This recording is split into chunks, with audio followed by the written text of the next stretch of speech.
addicted to success.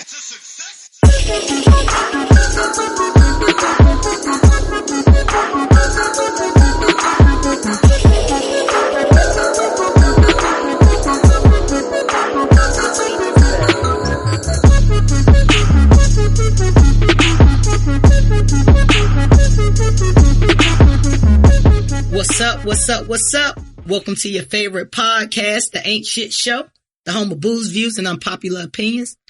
I want to thank y'all for joining us for episode 138. Yeah. My name is Fresh, and on one half of the pod gods, and with me is the best man in all the podcast land, my right-hand man, Mr. B. Hill. What up? Happy Tuesday, or whenever the fuck you hearing this. Hope you're having a good day. Hello, everybody. What's up, B. Hill? How are you, sir? Cool. How about you? Busy, tired, but grateful. I went out of town, went to Jamaica. It was amazing. Got back last night. And, when you have that, you on vacation and work, shows you that it's not good to go on vacation because you have a bunch of shit when you come back. Did you work today? Yes, I worked all day. I had board meetings today. Another day off. I had board meetings today. It was a day I was going to, but when I looked at the calendar, like as soon as I know I'm going somewhere, I block my calendar off. But unfortunately board meetings don't revolve around me, and it was something that I needed to do, and it was just a lot. However, my plan though, was once I got home was to chill, smoke something good, cause Jamaica, majority of the weed is not good at all. So you spend a lot of time trying to get a buzz, and you can't. Some better than others, but no. But I also say, when I get home, like, I'm not looking at my email. Like, whatever it is, it'll be there tomorrow. You know what I'm saying? Like, I'm not fucking up. Today is still my vacation until I wake up on Tuesday morning. So, it was a full day. It was a full day, but I knew it was going to be a full day, and you gotta just mentally prepare yourself. I knew I had board meetings all day and presentations that I had to do, and then, have to produce this show. Cause I've been gone, so I couldn't start on it early like I would normally do. Produce this show, put some food in the house cause I ain't really had none. Then, come back and do this. But, it's all about mental prep. But let me tell you something. When I tell you I had the best time, my nigga. When I tell you. Looked like it was a good time. Awesome time. When I tell you private pool, private beach, live-in maid, driver, chef, amazing views. Bruh, I was just like, upgrading your lifestyle can be dangerous. You know what I'm saying? Upgrading your lifestyle can be dangerous. Cause after you do some shit like that, how you gonna go back?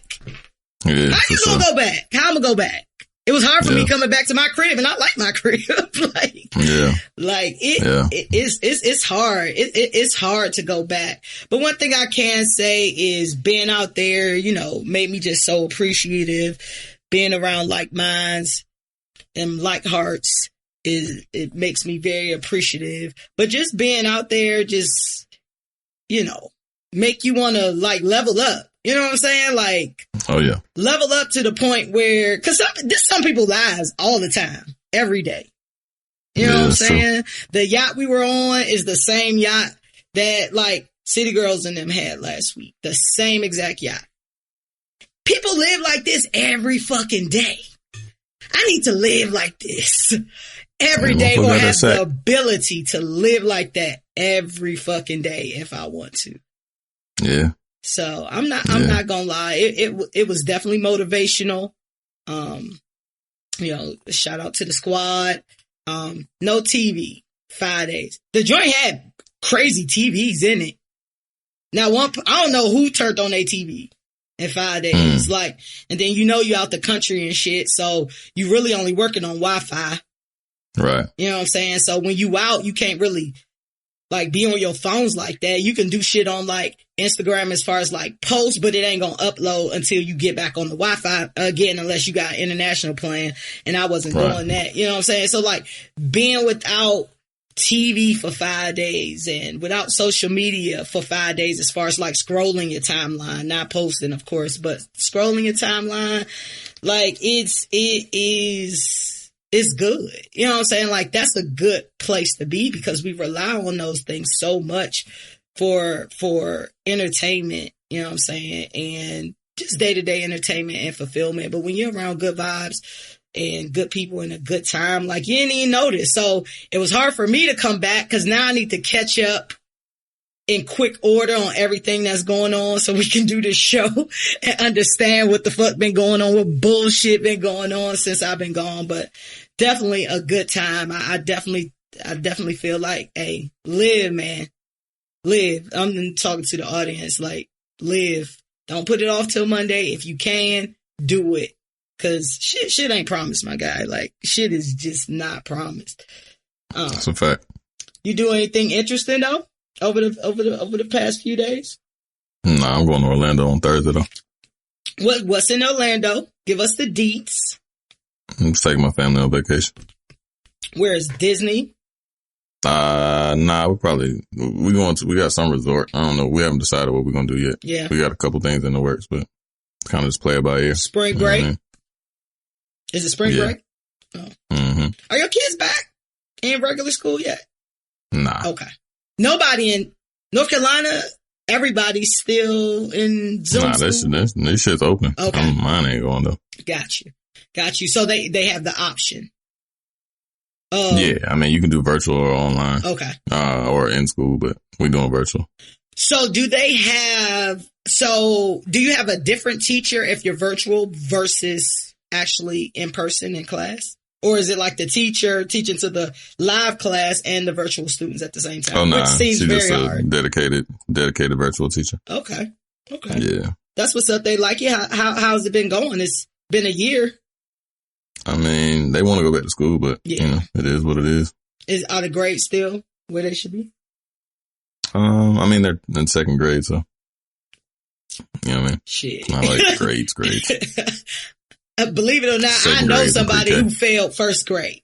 So, you know what I'm that saying? They wouldn't will be fail happening your my ass. I don't know. That was back in the day. They ain't failing nobody. Like, if you fail this, you're stupid because it's a bunch of different things that you got going on. Like, even like my little cousin is a high school senior and he doesn't do well in school, but like, and he's just going exclusively virtual. And he's like, bro, and like, I think one program was saying like that he could, his teacher reached out to his pops and shit and was like, he isn't doing well. He isn't turning in his work and shit like that.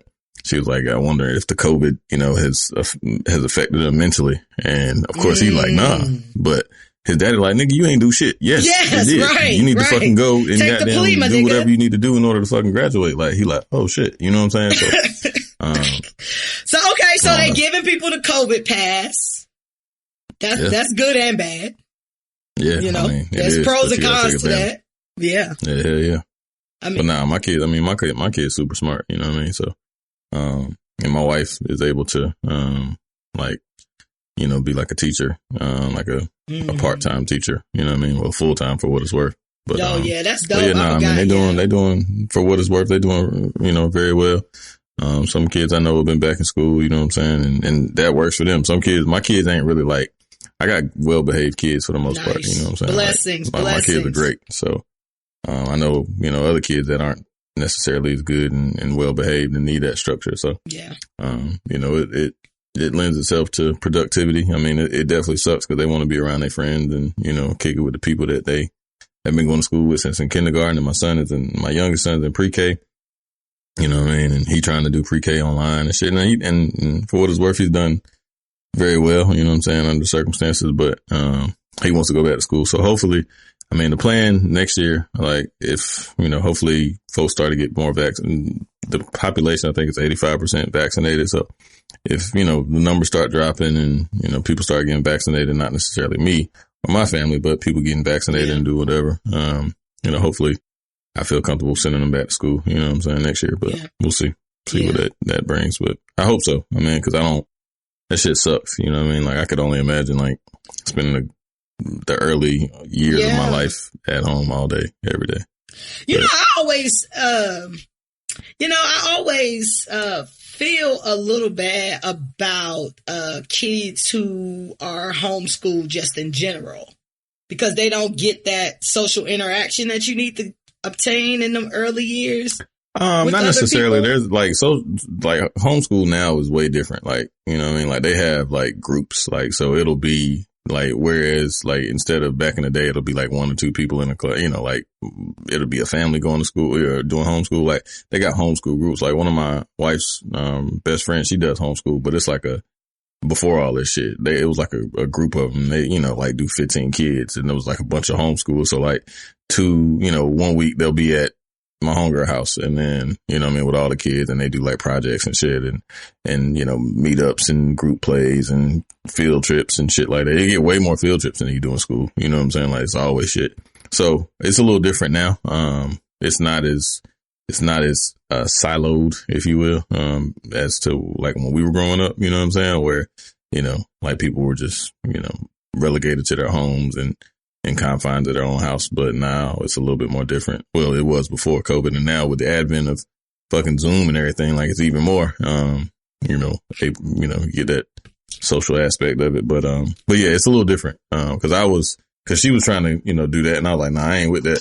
And then, with her being like the sole teacher and all that shit. Oh, with her intermingling with these groups. Yeah, she was going to do homeschool. Like she was thinking about doing homeschool. I was like, nah, I ain't with that shit. But, like just because of that same social, and I'm not necessarily opposed. Like I'm not with it, but like she was schooling me to like how it's changed. It's not just the fucking, old school thought process and how homeschool is done. Like, because the old school thought process was more so like the parent being the teacher and conducting school and getting these lessons, and your kids still had to pass state tests and things like that.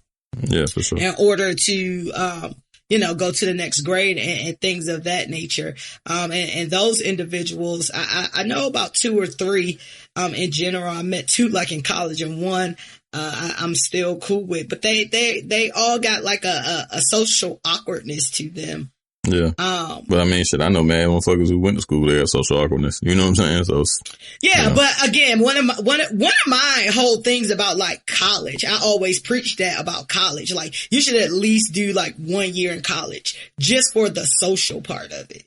Like understanding how to maneuver in a way where you don't have your parents, but you're still being held accountable for certain things. And I think that certain interactions at certain levels of your life show you how to deal with what ultimately is going to be the past 18, past 21-year-old world where you have to. That was for sure. That was my stance for my wife. I'm like, like social interaction is just as important as arithmetic and fucking history. You know what I'm saying? Like big facts. That you have to learn how to deal with people and meet people where they are and look for social cues and all that type of shit. You know what I'm saying? So, some people are not good at social cues, like at all. Like they cannot read the room. Like my oldest son like that.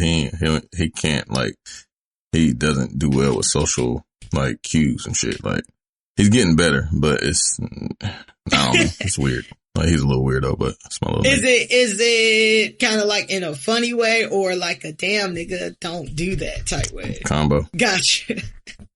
Cause how kids be saying anything, bruh. And you be like, bruh, sorry. He's 8. There's nothing I can do about that. I've tried. Well, shout out to you having good kids. Everybody don't. For sure. Fucking sure. When I got in last night, I was actually, had time to watch one thing before handling my business and going to bed and shit like that. And I watched Snowfall last night. That should have been good. It's been good forever. But yeah, hell yeah, that shit had ebbs and flows. But it's been like consistently good to me this season. This shit banging. I fuck with it. That shit been good. One time for fucking Stacey. Stacey is like, that motherfucker better win some awards for this. I forgot, what's his name? His name's Stacey from the Wood, but what's her name? I don't know what's the real name, but in the shit, it's, Scully. Scully. Yep. That motherfucker, when he, like, if you go back, I don't know if it comes on, if you watch him when he's in that fucking scene, when they roll his daughter out, that motherfucker lip was quivering and shit. Like, he went to a place. Nah, like, real talk. That motherfucker, yo. I said that about a lot of them last night. I cried last night. And I don't normally cry. And it just made, like, why I said that episode was so good is exactly what you said. Like, the acting was great last night. Yeah, niggas was getting like, busy, the acting was great because, you know, if you can act and simulate fucking hurt and pain and actually cry and make that shit believable, I was like, damn. Like, that shit with Manboy at the end when he was talking to fucking, Franklin, and he was like, nigga, you mixing business. You was all business. And now you done got your emotions in this shit. Yeah. Manboy hard. Manboy got that shit. Manboy got good speeches. Manboy got good speeches. That shit is a fucking well produced show, well acted show, well fucking executed. That shit is dope. I love that shit. Listen, spoiler alert, so y'all might need to fast forward a little bit if you haven't watched the last episode of Snowfall. But when she went and did Leon hair? Sell a tooth. Huh? Said bitch was trying to sell a tooth. She was trying to sell a tooth. When Franklin's mom went and did Leon's hair. Oh yeah. And that nigga was crying. That's when I cried. Cause I was just like, damn, like you really, a kid. You really realizing what this street shit really is. And that nigga's a kid. Like, them niggas is kids. Yeah. Like, them niggas are not adults. And you killed, like, a kid. Like, you think you so hard into some shit. Like, I can see, like, that's when that shit really hit him. Like, I done fucked up now. This ain't his first time killing somebody. This ain't his first time shooting a gun. You know what I'm saying? But that acting was fucking great last night. It broke me when he started crying. It was another clip from when Franklin was in jail and he had got his ass beat and Leon had came up there. He was like, nigga, go and goddamn knock one of them niggas in the head. He was like, look at this nigga face. Like, bruh, them niggas be acting like a motherfucker, dog. Like, them niggas do a great job. One time for them niggas, I fuck with them. Super tough. Like, all the niggas on the show. Like, everybody that plays on that show does an exceptional job. Even fucking, the nigga that shot, that got fucking Ace lined up and fucking paid in full. The daddy, Franklin daddy. Like, I used to hate that nigga and I fuck with him now. Like, I didn't even remember that shit. What? I didn't even remember. I didn't even equate the dad with that. I didn't, you know how you see a person and you know you've seen them before, but I never, but Paid in Full is not a movie I've seen 100 times. What? I've probably seen Paid in Full twice. Jesus Christ. Paid in Full is a good movie, but it's not something I'll be like, ooh, I want to watch Paid in Full again. Like, I'm not, you know what I'm saying? I like good movies, but you know how some people like gangster shit a little bit more than others. Like, ooh, this was shit. Come on, let's watch Paid in Full. It's just the subtle parts of that shit. Like when the nigga Mitch was in the fucking staircase and shit, he was like, oh. Nah, when he came home, he was talking to Ace, and he was like, oh, nigga, you getting money. He was like, oh, nigga got a beeper now? Nigga got a beeper now. That shit was lit, man. The nigga he sold the nigga the dope in the stairway and shit, and the nigga hit that shit like, oh, you got that butter. That's my shit. How many times you think you'd watch that shit? I love black movies because it's so, like, I love black shit because it's so black and like, you have to be black to like really like get it and love it. To get the nuance of it all. Yeah. And that's what makes the great black movies. You know what I'm saying? Like the great black movies be on some shit where you gotta be a part of the culture to get the shit. And that's why some of the shows that we've highlighted on this show, has been shows that do just that. Cause I love well executed black shit. You know what I'm saying? I love it. Mm-hmm. I was just saying yesterday, I was like, it's things that I love. I love black people and I love sophisticated ratchet shit. Like, I love sophisticated ratchet shit. That's what I was calling the whole week. I was like, we love some sophisticated ratchet shit 100%. But hell yeah, because I feel like we can make our own rules. Like, I don't feel like we as black people, in order to exude class, need to mimic Caucasians. Like, they made up those levels and those thresholds, and we can come in and reinvent shit however we want to. Yeah. That works for us. You know what I'm saying? We get money, we might do different things. You know what I'm saying? But I love that. I love black people, and I love black people doing sophisticated ratchet shit. You see the Billie Holiday movie? Haven't had time to see that yet. You gotta see that. That shit was good as fuck. She is like one of the realest niggas ever. Like, she is the fucking, like, another fucking casualty of fucking J. Edgar Hoover. But, yeah, she was the realest nigga ever. She was fucked up. Like, she was fucked up in terms of like how from all assets and sides, but she was a real nigga though. Like, that blood on it, like, niggas killed her because she was singing Blood on the Leaves. Like, cause y'all was hanging niggas. And like, she was a modern day martyr, just like Malcolm and Martin and the rest of, you know what I'm saying? Like, all these fucking fallen black heroes, and that doesn't get mentioned, in the scheme of civil rights, you know what I mean? But yeah, she had her issues, and them niggas, like, they couldn't do anything like about her, cause all she was doing was singing a song. And the only thing that they could like get her on was that she liked to fuck, and she was an nymphomaniac, and she was a heroin addict. You know what I'm saying? Like, that shit's great. That's a good ass movie. Like, she was a real one. Like, for real. Like, she went through mad shit. You know what I mean? And, I heard, Audrey Day did a really great job in that movie. She smoked that shit. She did an excellent job. Yeah, it's definitely on my list. I saw that, Aretha Franklin, genius Aretha Franklin, recorded on my DVR. Yeah. It's 4 episodes, I think. It's like a limited series, so that's on my DVR. That's definitely something that I want to watch as well. But I definitely want to check out that Billie Holiday shit, because I've heard nothing but good shit about that. Yeah, that shit was bang. That shit was she was ill, boy. Like, she went through some shit. Like, it's definitely gonna piss you off, and of course, it's always a nigga involved. It's gonna piss you off. Always a nigga involved. That, you know, that the white people get to do their bidding. But that's even that. Like, even the dichotomy in that was fucking crazy. That shit was wild, man. She went out like a gangster, like on some real shit. Like, her last words were on some fucking poetic, fuck y'all niggas, I'm doing my thing. Hey, shit. I hear that. Dope. I hear that. Check it out. Come on Hulu. It's really dope. Jamie Foxx about to play Mike Tyson in the biopic. He been about to play Mike Tyson about 10 years. I believe when I think it's official now. It's been picked up and it's in the works. I know he gonna kill it though. Yeah, of course. You know, I'm team Jamie all day.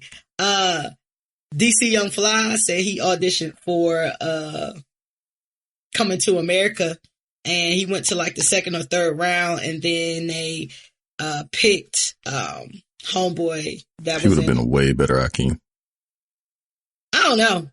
I don't really know. I don't really have an opinion. So you feel like he would have been a good junior? Hell yeah. DC Young Fly is naturally funny. Like, he's just got natural ability. Like, Buddy was not funny at all. No, like, he wasn't. Zero funny. So like, he would have did a way better job than that. Like, yeah, I mean, especially for that. You probably right. DC Young Fly is just so silly. So he always acts like DC Young Fly. So it's very hard for me to see him as anything other than silly as DC Young Fly. Nah, I would disagree. All the like his movie roles, he don't like. He was in that movie that This Christmas or whatever the fuck it was with Danny Glover and Monique. He was silly. He killed this. Yeah, but he won't like DC Young Fly silly though. Like, he won't like Loose Legs and doing all the other shit. Loose Legs. He won't.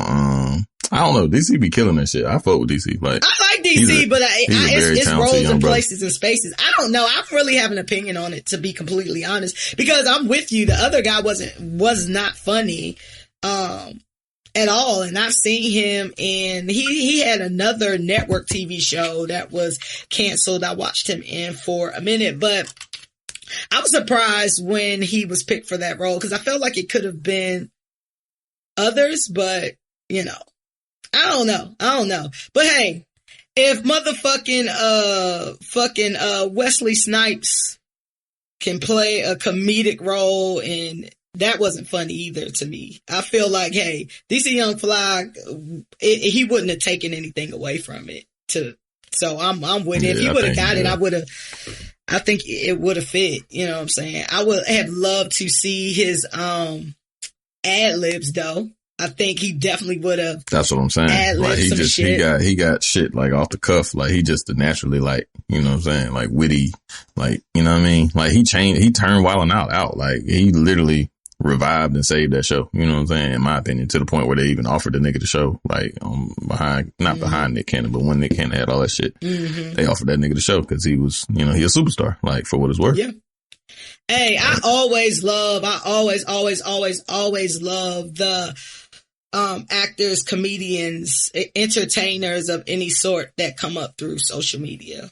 Cause I feel like, you know, you put your shit in, you put your career in your own hands and you got to grind that shit out to stay relevant on, you know, social media these days. And I feel like certain people like DC Young Fly and Lala Milan and a bunch of other people who have come up, your homeboy from, your boy from Power Book, Bobby Brown, all them niggas came up through social media. So I always admire that hustle. So shout out to DC Young Fly. I feel like DC Young Fly gonna be around for a long time though. I really do. He can rap, and he don't dance, stand. Okay, let's talk about the music though. Do you feel like his comedic personality interferes with his musical and dancing talents? I don't think so. I mean, like his music, he makes decent music. It's not like the greatest music, but like he can sing, you know what I'm saying? He can dance, he can rap, he can fucking obviously act. He's a good comedian. Like I think he's just like like an all around, you know, super talented guy. And I think like over the course of time, like as he continues to mature and like starts to see more and more, like I think it'll manifest itself into, you know, him being a talent. But I mean, that motherfucker be getting fucking like his music goddamn got fucking like, I think there's some song he got like 24 hours and shit, which ain't a bad song. Yeah, it that shit got like 30 million views online, like on YouTube. That's fucking nuts. Like clearly I mean, that shit is jamming. nuts, but he's already DC Young Fly. So motherfuckers gonna check it, period, if they like him and like it all. You know what I'm saying? That song been out for like a year though. That's 30 million times. How many views have the 85 South show get? They get a lot of fucking views. Yeah, they don't get 30 million views. But we talking about gathered, like he got this one song. I can see him getting 30 million views. I think he's good. I think. Do you know how much 30 million views is, my nigga? Yeah. Like niggas don't be getting like 1 million views on fucking music. They're also shit, not you know DC Young Fly. They also don't have shows and movies and things of that nature where niggas gonna check it out at least once just cause you DC Young Fly. Just Hilarious ain't getting 30 million views on that bullshit she got. I don't think Just Hilarious has the standing of a DC Young Fly. Right. But my point is like, she's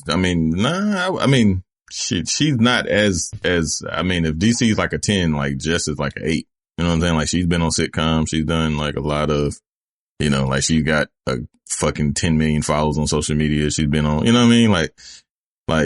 But she made music. That shit ain't got 30 million views and shit. You know what I'm saying? Like, first of all, let's be clear. Just Hilarious music is pure trash. Just Hilarious has no good music. That's my point. DC got good music. But DC Young Fly has good music and he has a rack of fans. All I'm saying is it ain't hard when you're actually talented in that genre in which you're trying to, I guess, enter. But either way, 30 million is definitely a celebration. However, I can see how he could get 30 million. I think his music is actually great. I actually think that his dancing ability is actually good. But for me, I still, you know how some people you just can't take serious. You know what I'm saying? And I feel like DC Young Fly in the future will pull a whole Jamie Foxx. You remember when Jamie Foxx tried putting out music? Nobody was taking that nigga seriously. And he made bomb ass music. They couldn't see him past the Wandas and the comedy and all that shit. So then that nigga turned into like a fucking superstar and then put out music again, in which 2 of his first 2 albums is my shit. But also, he also had good writers. Like Tank wrote that whole first album. So it's also about like who you surround yourself with, right? So like you can have like the vocal ability and everything, but you may not be a good writer, right? So like you need to surround yourself with people that put you in place. And the thing about that I like about DC, like he's his own, like he's his own thing, right? So like once he locks in with like, you know, certain producers or certain songwriters that help him like, you know, sharpen his knife, so to speak, I think he'll be out of here, like for sure. Like, cause he's a really super talented young man and I fuck with him. Like I fuck with Chico. I fuck with all them niggas, like Carlos, like I like the whole 85 movement just because like that shit is all in house and that shit literally started from like, you know, from the ground up. I revel at, you know, any type of, you know, movement that started off an idea and you know, gets to like, to what they are. Like them niggas be doing, you know, stupid numbers and that shit is all theirs. You know what I'm saying? Like that shit is all theirs and that shit is beautiful. Like I love that. You know do you think you get more respect, like you said, starting ideas and bringing them to fruition, which is what a lot of people do. Do you think that numbers add to the level of respect that you personally have for the individuals that you like?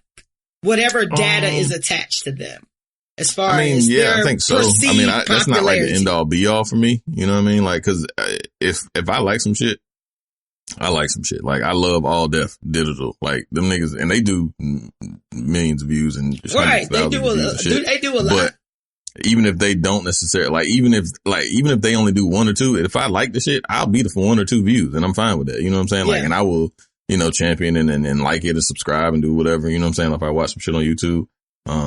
But I mean, it definitely adds to it, you know, from like, I think for me, like, I like to see it happen, you know what I'm saying? But I don't necessarily need it to happen. If that makes sense. You know what I'm saying? So if 85 South, was, you know, you got on the 85 South and they were, doing lesser numbers, you would still fuck with them. Absolutely. I mean, people with our show, I mean, we don't do millions of views, but motherfuckers, you know, return every week or every other week when we do our shit. You know what I'm saying? So it's just like, you know, it's the continual buzz. And like, even when I was fucking with the 85 South show, like they weren't doing crazy numbers. You know what I'm saying? But like, I genuinely enjoy watching that shit was entertaining. You know what I'm saying? Like, cause at the end of the day, the only view that really matters to me is just my view. You know what I'm saying? So, and I tell motherfuckers about it, like this shit funny and shit, whoop de whoop. And then, you know, word of mouth and shit like that. And even, you know, anything like that. Like I've pretty much, you know, like music and shit. Like I fuck with, you know, I like discovering new artists and, you know, fucking with it and, you know, telling people about it, word of mouth. And then, you know, once they blow, you know what I'm saying? Like they blow. So, you know, and I feel, you know, like I had a hand in that shit or whatever. But, that's true. I don't really care though, to be honest, as long as they continue to put music out and, you know, cause it's motherfuckers who I still like to this day that don't necessarily ain't got that crazy mainstream appeal, but shit, I still fuck with them. You know what I'm saying? Tough. So.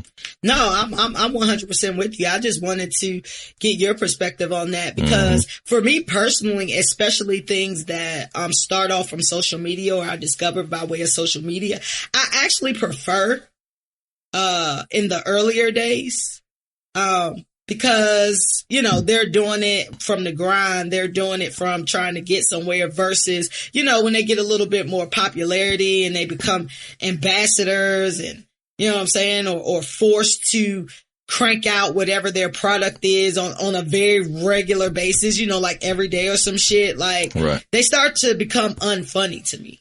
You know what I'm saying? And, you know, I understand it because I understand having a talent or putting out your art or your content out of the love, right? Versus now you have to do it. Right. I have to do it in order to sustain my life or sustain whatever. Now I'm getting paid. This is my job. So now I have to do it. So I feel like that sometimes takes away some of the creative process because you're now mass producing your art. And see, and I think when that comes in, like, I think that means you, when the higher that you go, I think you just have to, your team has to be as strong, you know what I mean? It has to get better with you, like to withstand, you know, like the level of success, like Kev on stage, for example, like that motherfucker is a fucking mogul, like in the making, you know what I'm saying? But like he literally started just building and building and building and building, but he like literally brought all his people with him, you know what I'm saying? Like from the All Def, and he even like done bought All Def now, right? Like the shit went defunct and Russell Simmons ended up fucking it up. and him and Tighe and all that shit. Like, Kev, I didn't know he was a part owner. That's super dope. Shout out to Kev. I don't follow Kev. I just see Kev when he go viral. He's one of those people I like to see go viral because then I only get the super funny shit. Yeah, I follow him on Twitter and shit, but yeah, him and Tighe, like I don't think he's majority owner, but I know Tighe owns All Def and like a bunch of other, conglomerate folks. But yeah, Kev owns like All Def and shit. Shout out to Kev because he's clean too. Oh yeah, super clean. But then like it's crazy because I fuck with Kev. The reason I fuck with Kev is because he's clean, right? But he does like he fucks with like he's just a real nigga. Like he's just a regular person. Like just like his morals and his foundation is dope. But he doesn't like waver and make you feel like any type of lesser person because you don't follow his beliefs. He's not like a Bible thumping nigga. Yeah, you know what I'm saying? Like all he gonna do is tell you about like how he practices and preaches and he lives his life. But at the same time, like all his cousins and shit is like just regular people that cuss and smoke and drink and whatever. So he feels comfortable enough around him. Like he may not go to the strip club with you, but he'll get on the Zoom call or do some work with you. You know what I'm saying? Yeah. Because funny is funny, right? Like funny cussing or not, like because he does. I was watching. He's really fucking smart too, because the nigga just be like seeing a hole and then like feeling it, because he does the what's the name of that shit? The social distancing comedy tour or some shit. It's like I forgot. I was watching that shit earlier today. But like he had like some niggas up there. It was goddamn and fucking every other line, but this shit was fucking hilarious. And you hear him in the background laughing like a motherfucker, because comedy is comedy. You know what I'm saying? Like you can't be a stick in the mud. You know what I'm saying? Like. Can't be a stick in the mud. You can't be all righteous. Yeah, but like when you get on there, like you gonna do your thing. Yeah, you gonna be, and again, funny is funny. Like you don't gotta cuss. Like Sinbad didn't used to cuss. You know what I'm saying? And there's been other comedians that don't. I personally enjoy cussing a little bit more, but I mean, personally enjoy cussing. Yeah, I mean, a motherfucker here and a bitch there, and a suck a dick here and shit like that. Because cussing adds flavor. Yeah, it's like seasoning. Yeah, it's just a different type of season that you get. But I fuck with Kev though, because like I said, he doesn't ostracize himself and put himself in this whole world. Like he got all the niggas that he came up with, like at All Def, like in very like I seen a Spectrum commercial with him to hear fucking what's buddy name, Tony Baker, like all three of them and his wife and his son, like all these niggas is in the Spectrum commercial. Like he got it, and then he shot the shit at his own fucking facility. You know what I'm saying? Like on some Tyler Perry shit. So that's dope. I didn't know all that about Kev. That's super dope. Kev be smoking shit. Like he got a whole like production studio and shit in LA and shit. Shit dope, man. I fuck with that shit like really like, and I think that's what it is for me. Like I love seeing beautiful black like shit just continuing to grow just off, because there was some shit I seen he posted on, like I said, I follow him on Twitter, and it was like a little clip. He was like talking about podcasting, for example. He was like, if you want to be a podcaster, you have to be comfortable with doing a podcast every week or however your episodes come out episodically, like either every day or every week or however it comes out. But you have to consistently be okay with doing that for a year and nobody listening.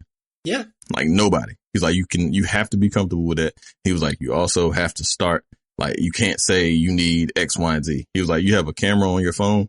And he was like, you can go to Amazon and get a fucking tripod for your phone for $7. You can set that bitch up and you can talk in that motherfucker. You can upload it to YouTube. Cost you all of $7 in your phone plan monthly. He's like, so you have to be consistent and you have to be comfortable with doing that and knowing that I might do this shit for a whole 2 years and 4 people might listen to that shit. Yeah. And if that's how you have to, you know what I mean, continue to grow. And I mean, and obviously that, speaks volumes for me because, and, me and you do this pod. Yeah. And, it started off with, maybe 500 people listening, which was still crazy. That was still crazy though.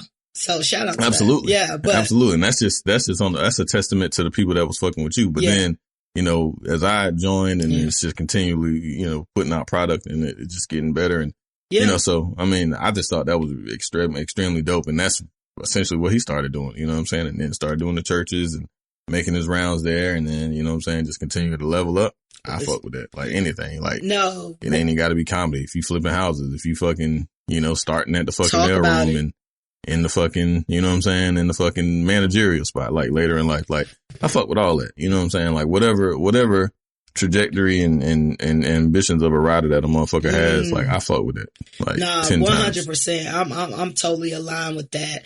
And, it's those type stories that, keep me motivated personally. You know what I'm saying? It's the seeing the Amazon in the garage, and it's the knowing Coke only sold 2 bottles, and, shit like, going to be with these other podcasters. And like, literally, like, when I've gone pre-COVID, to these like podcasting meetups and shit like that with other podcasters, like, it's motherfuckers that is literally like, yo, my podcast get 5 listens. Yep. You know what I'm saying? My podcast get 5 listens, 5 to 10 listens, and it's probably the same people, every week, but it's something that I love to do. You know what I'm saying? And, sometimes it can be a little bit frustrating. I'll just speak for myself. Sometimes it can be frustrating when, you feel like you have a decent product. People are telling you have a decent product, and then you out here and you listening to these podcasts that on the first day they come out and they got corporate backing. You know what I'm saying? They doing crazy numbers, and they're able to market and have billboards and all this shit without even doing any work. And then the podcast trash. You know what I'm saying? Right. Just like, goddamn, but it's shit like that kind of keep you motivated, because even though we're not doing millions of views, we're doing very, very good. You know what I'm saying? We're doing very well for a grassroots podcast. You know what I'm saying? Yep. And by way of our, marketing and like shit like that, we're doing very, very well. So I kind of have to keep that into perspective, because appreciate the listeners for that. Yes, for sure. we do. Thank you, B Hill. Thank you. Yeah, we appreciate y'all who, the few thousand of y'all that listen to us every single week faithfully, for y'all who, as soon as the podcast posts, and I might look, a couple hours later just to see who, how many people are immediately listening. I'm always looking at the numbers, trying to figure out, the formula, pretty much. You know what I'm saying? Like, that's why sometimes I'll alter the days just to see, like, I'll alter the times to see, I'll fuck with the titles and shit like that, to understand, like, what people don't understand about podcasts, they think that you can just get on a mic and say whatever you want. I mean, you can. Yeah, you can. You can. You know what I'm saying? But just like any show, like, a lot of people like some type of structure, some type of production around it. Yeah. Now, there are some podcasts that is literally like 2 people on there kicking the shit. You know what I'm saying? The way I like for our show to work is that it feels like we kicking the shit, but it's actually production behind that. You know what I'm saying? It's actually planning to that. Like, we're not, making this up on the fly. I have to do work in order to make sure we have something consistent, that we're talking about the topics that other people, are talking about. Can we approach this in a slightly different way than maybe I've heard? I also try not to listen to other similar podcasts before I record ours, because I want my thoughts and our thoughts to be original, because a lot of podcasts are talking about the hot topics and pop culture and, shit like that. So I don't want my opinion to be influenced by another podcaster.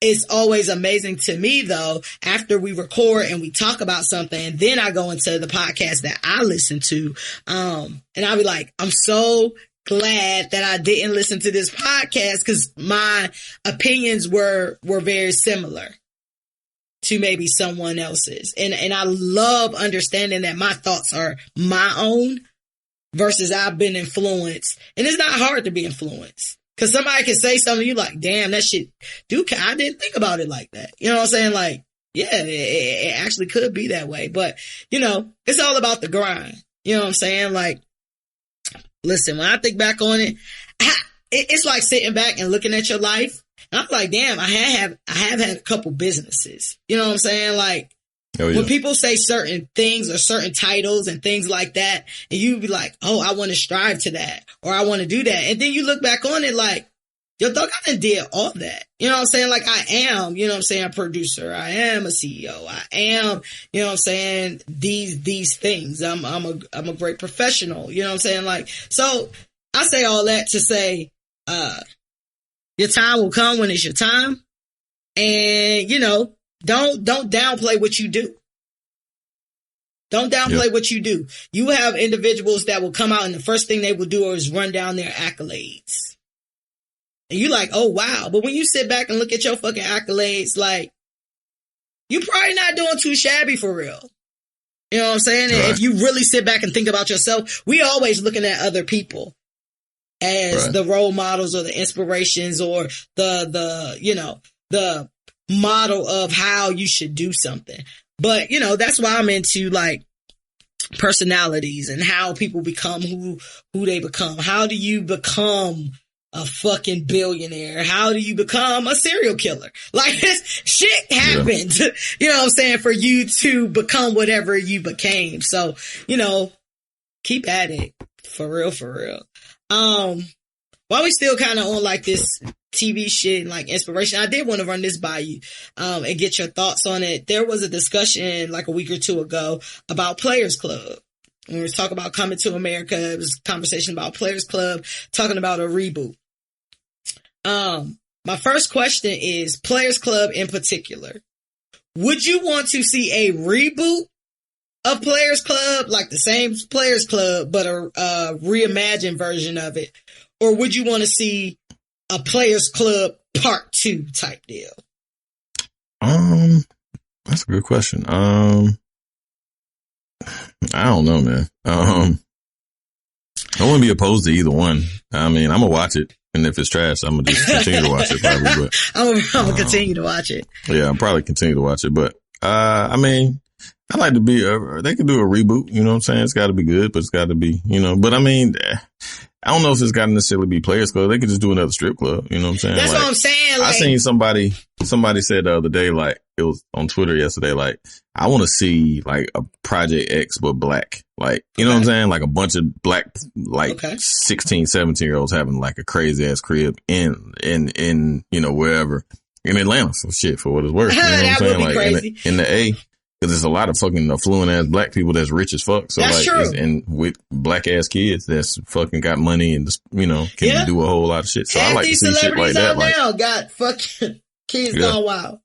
Right, for sure. So I'd like to see some shit like that. Like, I don't know I'm not necessarily like so gung-ho about like remaking some shit that's already been made. Like, there's so many things that it can be done. You know what I'm saying? Like, so, sometimes you can leave well enough alone, I guess. Facts. I feel like it's the originality for me. I feel like there is no originality anymore. Like, they're trying to profit off of shit that was done in the fucking 90s and 2000s.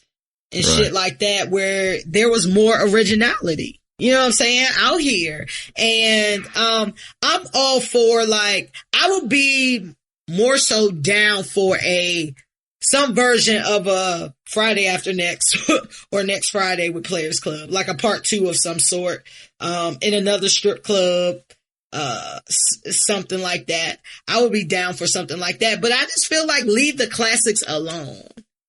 Yeah. Leave the classics alone. I could have done, although I said it was a movie for the culture and I watched it, we didn't need Coming to America. I don't feel like we needed Coming to America.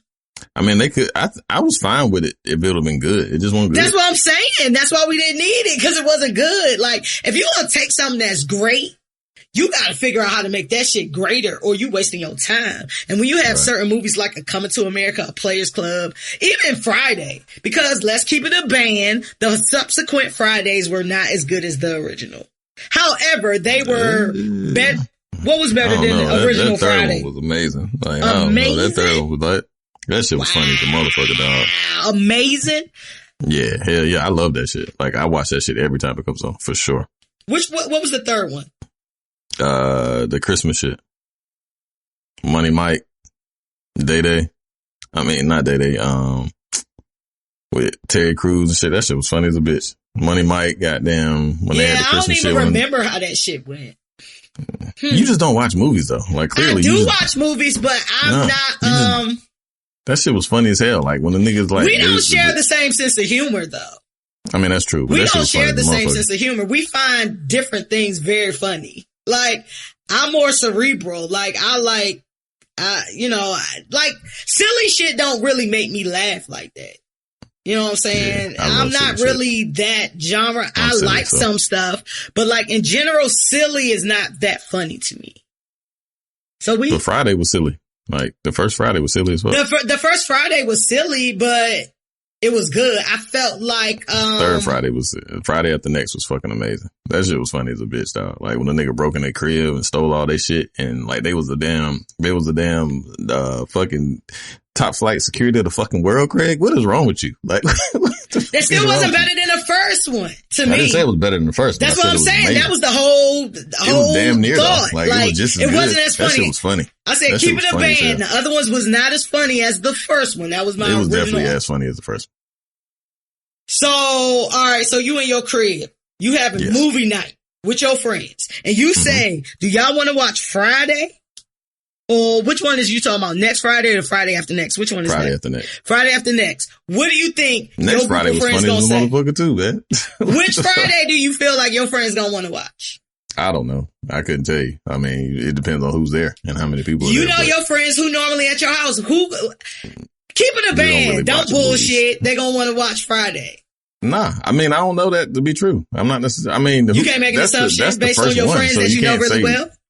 You say what? I said you can't make an assumption based on your friends that you know really well. I can't really tell. I mean, cause niggas I know for a fact that my niggas, we don't watch Friday after next and motherfuckers be in that motherfucker busting the gut. Like niggas recite the words like you know what I'm saying? Like, that ain't the question. No. I didn't say that they like it. My question was, which Friday is the best? Which Friday is the best Friday? Friday. Okay then. Why did we go on that whole diatribe if that was the original statement? Friday After Next is equally as good. When the nigga fucking caught the nigga in the bathroom, like, what the nigga say? The nigga said, oh, he was like, damn. He was like, oh, who the fuck is that? He was like, oh, that's Darlene. She stay underneath us. He was like, nah, nigga. Ain't talking about that bitch. Talking about that nigga. That pretty ass nigga. He was like, watch out, nigga. Fresh fish on the line. What the fuck? And when Pinky came in that motherfucker, it was like, no, when Money Mike came in the fucking crib, player, and dropped it, got there, and dropped it real quick, man. That shit was fucking, man. Fuck that. That shit is funny as a motherfucker, dog. I love that shit. Yeah. I'll pass. Top flight security of the world. And they had the old ladies and shit. And they was blowing that fucking whistle and shit. Man. And smack your mama and, fucking, they had the rib shit, man. You crazy as hell. Fuck that. That shit funny as a motherfucker. Yeah, we gonna agree to disagree on that one. I never go to any of the other Fridays as a repeat. But if it's on, like I'll watch it. Like if it's on BT or wherever it is, like I'll watch it. But I've never requested any of the subsequent Fridays. Like, let's watch. You're just a hater. I'm not a hater. I just don't like it. Fine. I don't like it. Like, I don't. You said life wasn't funny. Like, life was not funny, and I was upset that was not funny to me. You crazy. I had really big hopes for life. I really did have big hopes for life. I will give it to you as far as life, that I know that my opinion is definitely an unpopular opinion. As far as life, but you know, Shangalang, can I get your cornbread? Like, it was fucking Martin Lawrence and motherfucking Eddie Murphy. That shit we should still talk about that movie every day. It should have been so funny. Should have been every day, but that shit has been so funny. They can make a part 2 of that. No, they can't. Niggas is dead. Everybody ain't dead. Martin Lawrence and fucking Eddie Murphy alive. Movie, yo. Oh, that is true. Well, they didn't die. They ended up, they did die. Yeah, that was the whole shit, because the nigga was in the graveyard. Heavy D was in the fucking graveyard digging they shit. Yeah, they died. Players Club, who plays Diamond? There was a debate about Drea I'm fine. or Jocelyn Hernandez. Drea. I want to see Drea naked. As if you damn near haven't seen Drea naked already. Aries. But Drea has a great body. Like Drea she seemed like she more on the petite side, but she curvy as a fuck. Drea bad. From ankles up, that motherfucker is like perfect 10. I like everything but Drea mouth. I'm with everything. I like it all. That's why I like Tory Bricks. She looked like Drea's body before she got pregnant. She had Drea's body, but like full lips. I was like, she's perfect. And then she got pregnant by Rich the Kid. And that's that. I mean, she's still fine. Don't get it twisted. But I think she's fine. I used to like her, but I love Tory Bricks, man. Can't fuck with it like that. I don't really be fucking with bitches after they have babies and shit, but but yeah, Tory Bricks still fine to me. I would as the discussion went, I was just like, I can see Drea possibly playing that role. One of the things that Lisa Ray said is that she feels like it would be better for a unknown actress. That way you wouldn't have any type of expectations on it. I think there are a lot of, unknown actresses. I think that may be a good play as well. But even if Players Club did have some type of resurrection, I would definitely prefer a part 2 versus a reboot of the original. Diamond can own the strip club or something. Ebony can own the strip club. It'd be like some P-Valley type shit or something like that. But it would be interesting. I think Players Club is definitely a movie that could translate in 2021. Just because of strip club culture. And I think that strip club culture has come a long way since the original Players Club, where it ain't really like this taboo thing no more. It ain't really like this place where lonely, horny men just go. You know what I'm saying? Like, strip clubs have been elevated to the point where, or it could be just because I stay in Atlanta, so I'll caveat it with that. But, the strip club has been elevated as pretty much the club that just happen to have naked bitches doing athletics on a pole. Which is, I was talking to a couple in the airport yesterday, and I don't even know how we got on the fucking strip club and shit. He was telling me he went to strip club in Baltimore and they had on fucking bathing suits. He was like, why am I here? Why am I here if you got on the top and the bottom? Jeans? He didn't even tell me. I've never been to a strip club in Baltimore, nor would I think I would ever go to a strip club. Nice. Yeah. They wearing bathing suits? I mean, and it ain't a strip club if you ain't showing pussy. That's what Juicy J said. If you got on a bathing suit, or if it's just a titty bar where you can just go topless, not that I want to see inside some random woman's vagina, but you still got to get fully fucking naked in order to make this work. Or it ain't a strip club.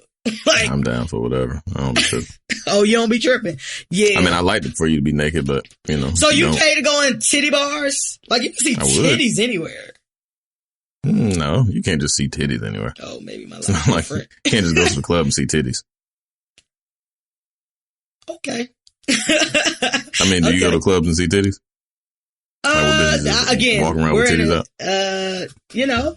This is Atlanta, so things that definitely happen. Yes.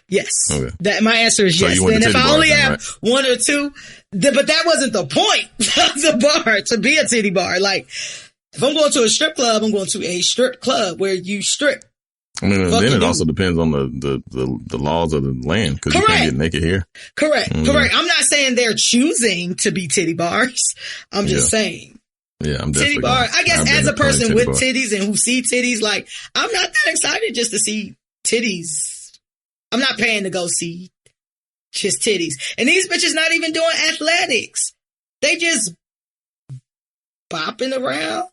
I don't know. Shout out to Atlanta. I can't wait till COVID is over so I can go back to living my full life, in whatever manner I choose to. What time is it? Real quick. These shootings, bro. Look, crazy transition. But in the past week, we've had 2 mass shootings.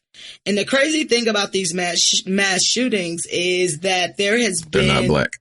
They're not black, which... It's not really that crazy, though. That's very true. That's very true. However, in 2020, mass shootings went down significantly due to COVID and shit like that. And they're talking about the fact that there has been an abundance of mass shootings in 2021. There has been a vast uptick in mass shootings. So you guys know that there was a mass shooting in Colorado at a supermarket, where 10 people, are dead, including, a police officer. Nigga was 21 years old. Ain't no way you telling me this bald fat man that they pulled out this store was fucking 21 years old. Right. Did you see that nigga? Did I see him? Probably so. I was like, ain't no way this nigga 21 years old. But I think he was of some type of Muslim descent, so you know they gonna roll with that. And then the other dude in Atlanta, right before I left, 21 years old as well. I thought that was an interesting fact. He was 21 years old as well, white, killed 8 Asians in massage parlors in the Atlanta and greater Atlanta areas, because he had a sex addiction. And he felt as though he needed to go kill Asian people. And there has been this whole uprising in regards to attacks against Asians and all of these postings about attacks against Asians.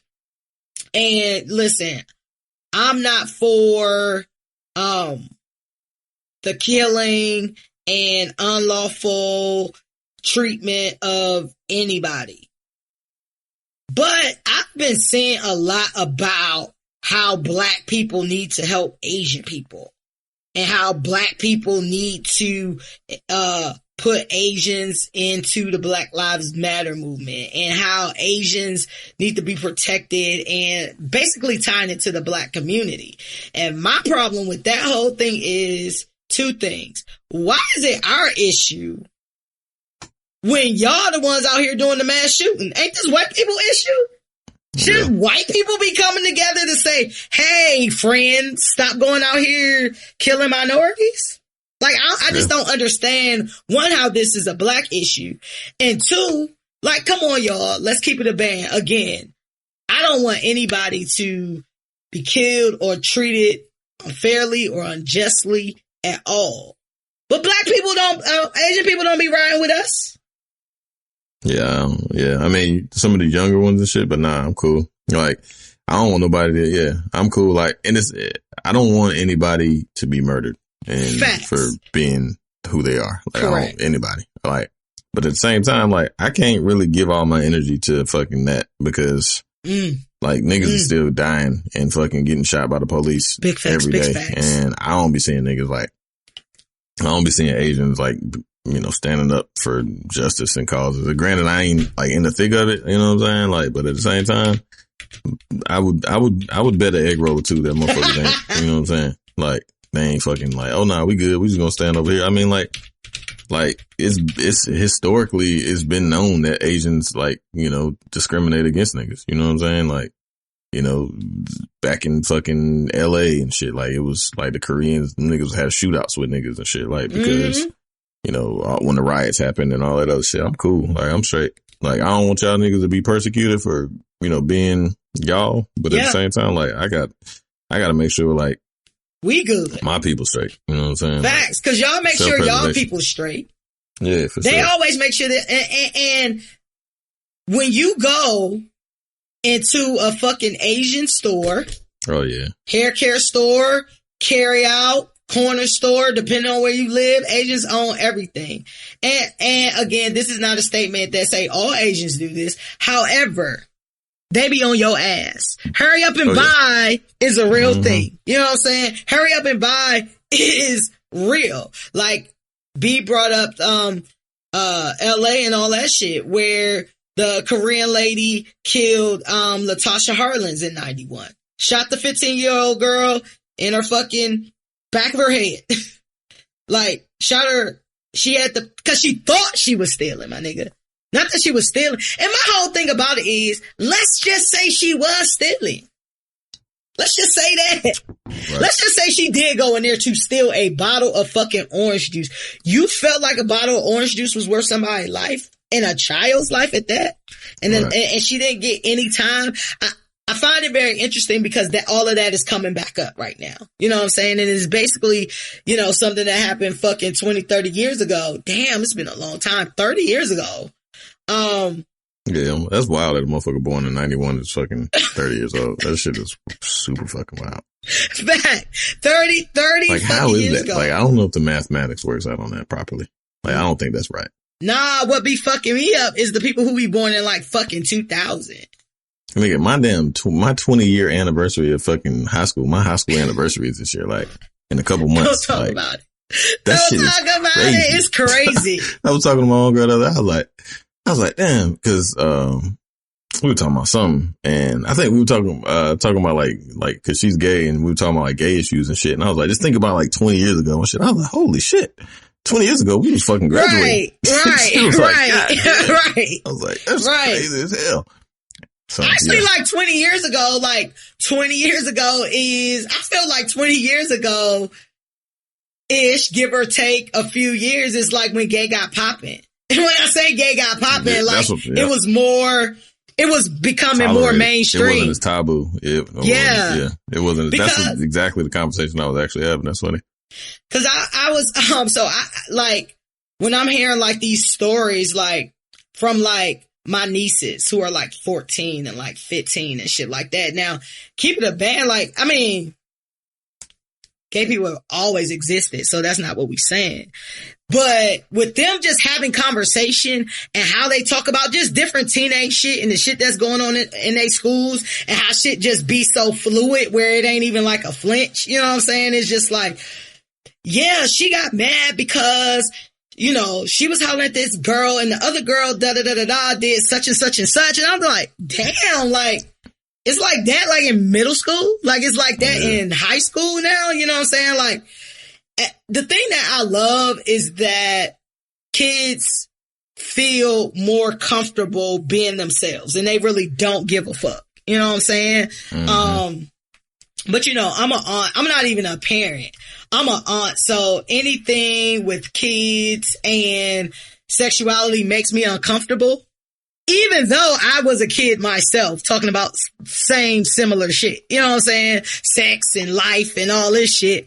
I just be like, oh my God, like my friends tell me shit like about their kids that's like 14 and 15, even 16. And I'll be like, oh my God, like how do you deal with that? Like I get heart palpitations. But then when I think back on it, I'm just like, this the same shit we was doing. But I think of kids as so like, innocent more so, and with myself, you know, as kids, you feel like you grown the whole time. You don't really remember being a kid. You just like, shit, I know everything. You can't tell me shit until you look back on and be like, I ain't know shit for real. Like, I didn't know shit.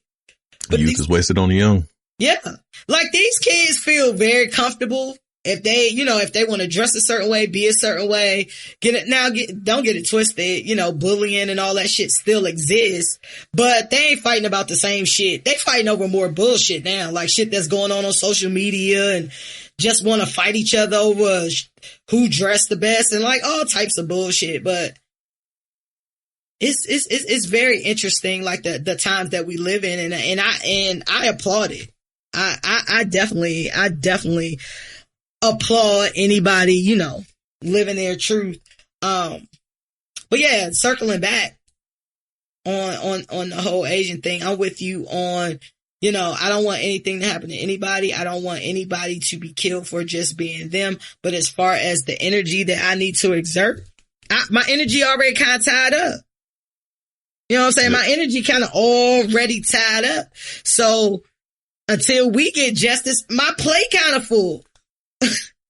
My plate kind of full, and I don't foreseeing that plate being empty anytime soon, the way America is set up. So Asian people, I wish y'all the best, but you know what I'm saying, y'all decided to ride with the white people. Y'all come here and y'all try to assimilate to white culture or have the same discrimination that white people have, white supremacists have. A lot of you came here, especially the older ones. They have, you know, they admire whiteness. You know what I'm saying? And speaking of whiteness, do you know the group, BTS? Yeah, the huge fucking Asian group? I think those are fucking women. They are weird looking to me. Like they look like I didn't see. I saw them on the Grammys for the first time. I was like, what the fuck? They like weird. They can't sing. That they shit was can't weird. sing. They can't. But they popular as fuck. I couldn't tell you one song. Vice. It was some shit on either Vice or Viceland about like K-pop and like these K-pop. Like, that's what it is. K-pop. Yeah, it's K-pop. It's like them niggas. That shit is like some shit. Like these niggas be like how niggas be, you know, having children, you know, doing like child stars and shit. These niggas go to, like, they had babies and give them niggas to like these camps, like these concentration, I won't say concentration camps, but like these training camps from like fucking 6 months old to fucking build these pop stars. Like that to group, train them to be pop BTS, stars? Absolutely. Like, it's crazy. It's not far-fetched, but it's definitely that shit is crazy. making the band times 12. Like, them niggas for real. Like, if it was on Viceland, I think, or Vice, it was one of them too. Is BTS one of those? Yeah. They went through, I'm saying they went through that same. Any K-pop artist that you see has been manufactured, like, from the ground up. Like, they have been test tube babies that they make in a lab somewhere. And like, these niggas train all day and dance and sing and do all this other weird ass shit all fucking day and then become like phenomenons. But like, BTS was the first group to like, you know, pop mainstream in terms of America. But yeah, that shit is like a whole fucking thing. Like, that shit is like breeding ground, like how they be breeding salmon and shit. Like, these niggas is tilapia. Hey, they could be farm raised. Them niggas is farm raised. Farm raised, not wild. These farm raised pop stars. Niggas is tilapia. Tilapia stars. Hey, I'm intrigued now. Check it out. It's on Viceland or Vice or some shit. I'm intrigued. I'm gonna check that out. Cause I didn't know that. I know they looked very weird and robotic. Yeah. And like they're trying to assimilate like what a white boy band looks like. Yeah, but like some of them was looking bleached. like girls and some was looking like dudes and shit. I ain't know who was They who. are Like, very like, androgynous. You're right. Yeah, you know what I mean? Like, it was like fucking Mad Pats from fucking Saturday Night Live. Mad fucking Pats. Yeah, okay, I'm intrigued. I'll check it out. I didn't know this shit about these K-pop. I watched the Grammys and shit. Some shit. I watched the Grammys and shit. So many fucking mega stars that I've never heard not one song. I couldn't tell you a Billie Eilish song. I don't know a Billie Eilish song. Me either. I don't know a Shawn Mendes song. I don't know a BTS song. I don't know, like, all these people like getting I heard these awards. the BTS song. I did hear that. I didn't know they were like who they were though. Oh, okay. Yeah, I was like, oh shit, these niggas is fucking Asian. I knew who BTS was. Never heard the song. Never heard a song in my life. Like I said, they gave me weird fucking vibes. Like, I think it's so intriguing to me because what you said falls right in line with what I was thinking. Like, they seem weird. They seem like they fucking robotic. Like you turn them off at the end of the day and then turn them back on. Like, weird. Like, so yeah, that shit crazy. Before we get into a black fact, Tina Turner retired. From what? Right. I'm glad you fucking said that. Because I was like, wait, Tina Turner retired? Because I been thought that had happened. Like, I been thought she had retired from music. But like, the thing about like retirement in like music, you just stop like retiring. I mean, you just stop like performing and going on tour and shit. Like, it's not like, I don't get the whole retirement thing. Like, because motherfuckers still play your music and you still cash the check. So technically you're not, you know what I'm saying? I mean, you retired because you're not putting out any new content. Yeah. You know what I'm saying? Like, you're like, I'm done. So whatever I had, listen to my old shit. You're not going to get any new shit. But Tina Turner, you know, she 81 years old. And she said that, you know, she is officially retiring. I'm like, damn. Like, and she's supposed to have like some doc coming out, or biopic coming out, about her life and talking about, you know, PTSD and having a stroke and like cancer and all of that shit. You know, as we know, just from one of the greatest biopics ever, Don't Debate Me, What's Love Got to Do With It, is top tier, if not number one. It gotta be in your top three. I feel like What's Love Got to Do With It gotta be one in the top three. True or false? Very good movie. I don't know. I haven't thought about it, but I would imagine so. I mean, I can't. I mean, Malcolm X, fucking, yeah. What's love got to do with it? Had singing, drama. Yeah, it was good. Like, it was a good ass fucking movie. She was heavy to be watching at 12 and shit. When I was, right? Right? God damn, like, this shit is, yeah. Like, and I think that was some of the appeal to it because it just seemed like a good ass movie. Mm-hmm. Versus like, nah, this is actually somebody's life, bro. Like, this is actually about, and shout out to Angela Bassett who killed it. Yeah, she did. Shout out to Larry Fishburne, killed it. He did. Killed that shit. Definitely killed that shit. Hoodlum was a good movie too. I was just talking about that. If you never seen that, I haven't seen that in a good minute. That was a good one. If you watch, it's about I need Bumpy to watch Johnson. that again. Yep. So yeah, Hoodlum was good. Like I was talking about gangster flicks with my homeboys and shit, and yeah, Hoodlum was good. Yeah, I need to watch that again. Larry Fishburne, a ill nigga. Yeah. Shout out to Larry Fishburne, and he about to get a separate spinoff. Word? Yeah, the Ish franchise keeps on building. That's a fruitful ass tree. Boy. Hey, ain't it though? I watched Grownish the other day. Yeah, I was watching that shit yesterday. I was like, hey, Zoe is a fuck up. Like that's all she do is like fuck up. And I'm just like, damn, like, you know how shows like on Blackish, you know, they kind of do a good job of showing the fuck up and how you wrap it up and how you made it better. Like, the shit just be ending with Zoe fucking up.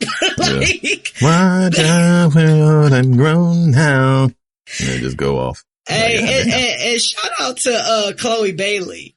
She is coming into her own for sure.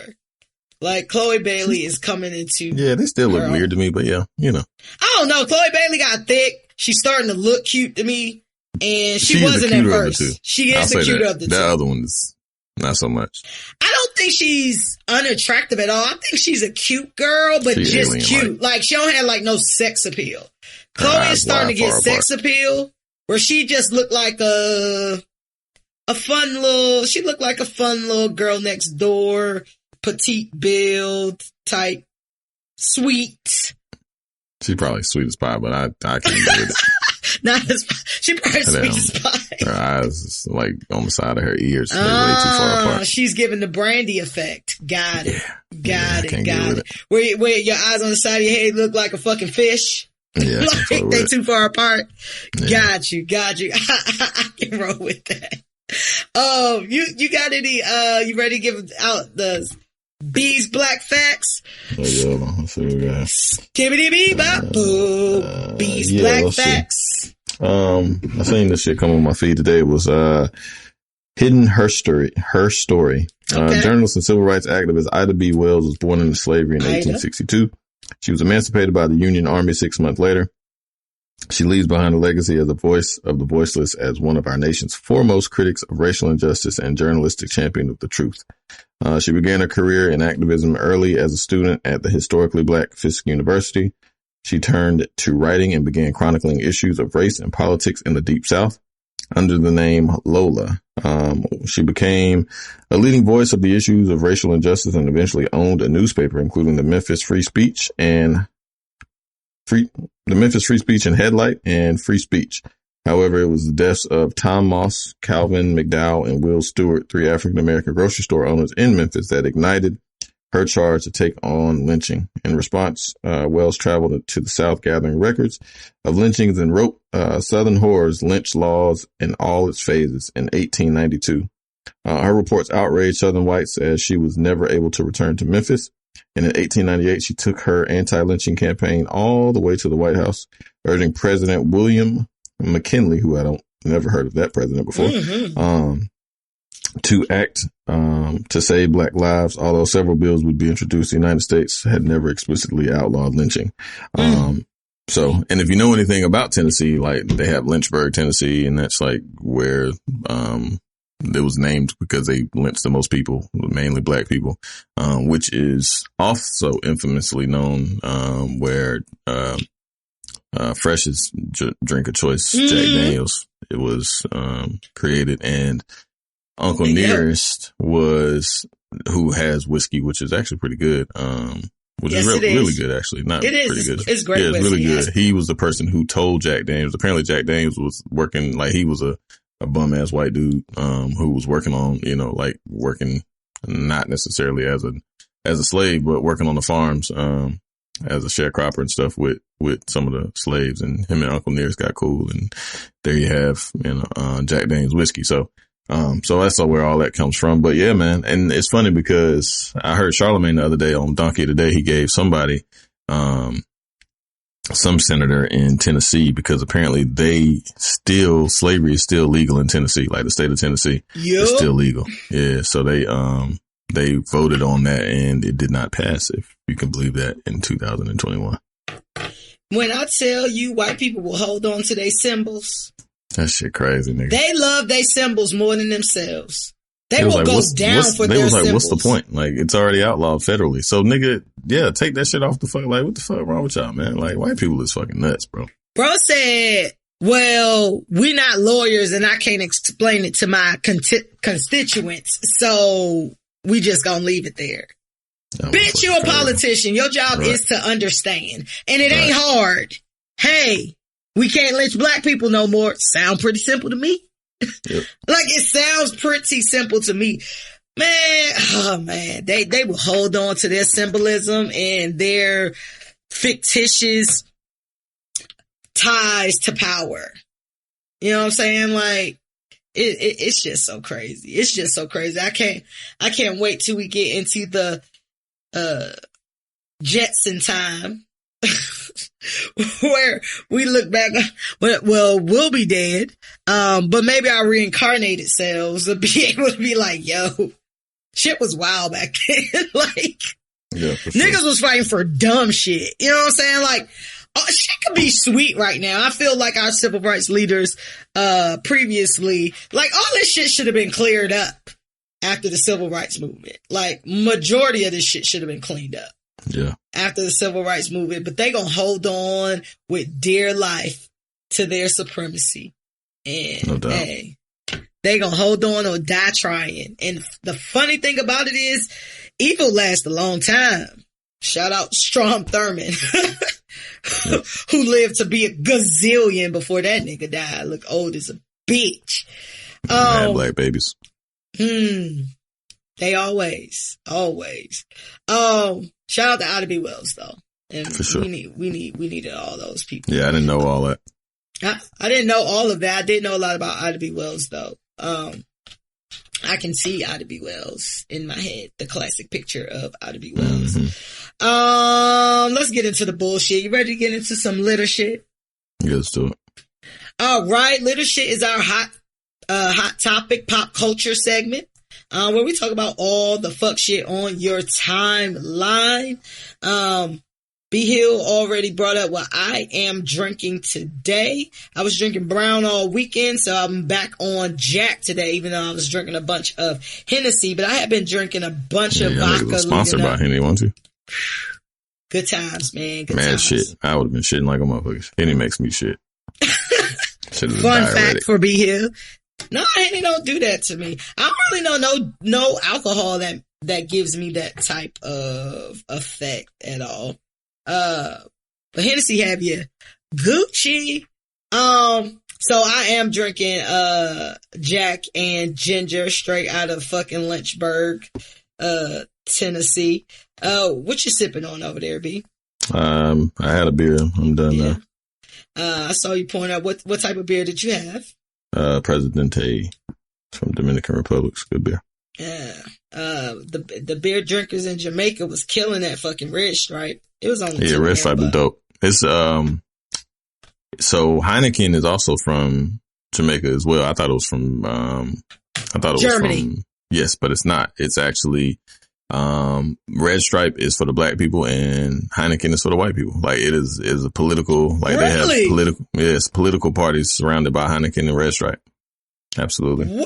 Wow. You're just full of fun facts today. You know, I be knowing mad shit, bro. So is Heineken and Red Stripe literally the same beer, but just different bottles? Nah, it's just, just same company.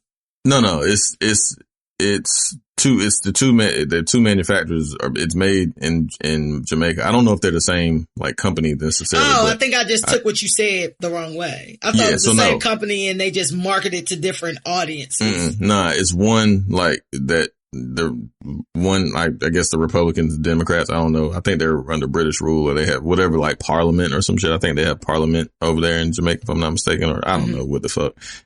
Some white people, but, did some conquering over there. But basically, Red Stripe is for the black party and Heineken's for the white party. Got you. Okay. I thought it was more so like a marketing thing. Like, yeah, no. You know, like meds and shit like that, where you can buy over the counter. I love Red Stripe. Shit good as fuck. I'm not a beer drinker at all. I tried Red Stripe once though. It's a little much. Red Stripe banging for me, but I don't like Heineken. I'm not a Heineken drinker. Like, if they're around and somebody buys them, I drink them. But I don't ever buy Heineken. That shit's nasty, especially when that shit get warm. Whew, terrible.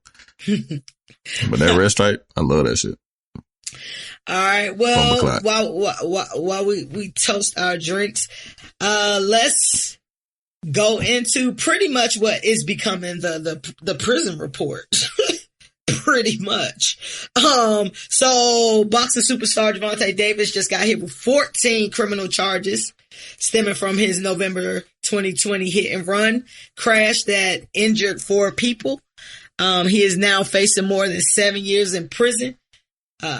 He is suspected of driving the 2020 Lamborghini, which allegedly blew through a red light and slammed into a Toyota on November 5th. Gervonta Davis turned 26 on November 7th. So the night that this allegedly happened, he was celebrating his birthday and no other than South fucking Baltimore. They brought the 14 charges against him. Prosecutors are saying they've obtained surveillance footage from a nearby store that shows him colliding into the store's fence. And what makes it worse is that they are seen on camera, Gervonta and passenger is seen gathering items from the Lamborghini and moving them to a getaway car in which they left the scene. The 4 people were in fact hospitalized but have recovered. If convicted, he will face 7 years and 55 days. That's crazy. Going back to all the way to the days, but 7 years and 55 days in prison. His name is always coming up. And it's not always in a very positive way. It seems like almost every year his name is coming up in regards to some altercation or being arrested. He was arrested back in 2020. We talked about that on the show after kind of roughing up his ex-girlfriend at a celebrity basketball game, and that was caught on video. He was arrested back in 2018 for a street fight in DC. He was also arrested in 2017 for punching an alleged friend. Later charges were dropped with Gervonta. Since we're already given the prison report, I'm gonna just go into the next person, and we can go into the little shit after that. Not only was Gervonta indicted on 14 charges, your man NBA YoungBoy, who is only 21 years old, people. Please let that be known. He's only 21 years old. 21, has 7 kids, one of the biggest rappers on fucking YouTube and shit. He was involved in a dramatic standoff with the FBI and the LAPD. The officer spotted NBA YoungBoy's car. They attempted to pull him over due to an outstanding federal warrant. Y'all know Fed time is different. Things escalated very quickly where NBA exited the vehicle, tried to flee the scene on foot. Officers surrounded him around the perimeter and prevented him from getting far, and the K9 unit was actually deployed to apprehend him. But he is in custody. Just like Gervonta Davis, always in fucking trouble. Over the past 6 years, NBA YoungBoy has had a plethora of legal trouble. He was arrested in a Baton Rouge shooting. He was arrested at an attempted murder, an aggravated assault, a domestic violence charge, a weapons charge, gun possession. And a lot of these cases are still pending today. Again, he's 21 years old. He been getting in trouble for fucking 6 years, has 7 babies. Rich the Kid was also arrested in the LAX airport, for having a gun in his bag. The arrest report is just crazy. Is any of these things a shocker to you, seeing as though this repeated behavior? Nah, them niggas just badass little niggas. Well, I just don't understand. And it could be because, you know, I tried to, even as very young, I tried to distance myself from the streets as much as I possibly could, you know, growing up in the hood, seeing what's going on, you know, seeing the poverty struggle, seeing all that shit. I never dated drug dealers. I never did like any of that shit. You know what I'm saying? However, you know, I have people in my family and friends of family, who is in that type of life. I don't necessarily have any friends that are in that type of life because, you know, birds of a feather flock together more so. I just don't, I know that like, even like back in the day, like rappers in the fucking 80s and 90s and, you know, 2000s weren't getting paid as much as these artists or entertainers, even, you know, the boxers and shit like that, especially someone at, Javante's level or at NBA YoungBoy level. Like they may had to still try to figure out how to, you know, flip some shit to make some shit work. You know what I'm saying?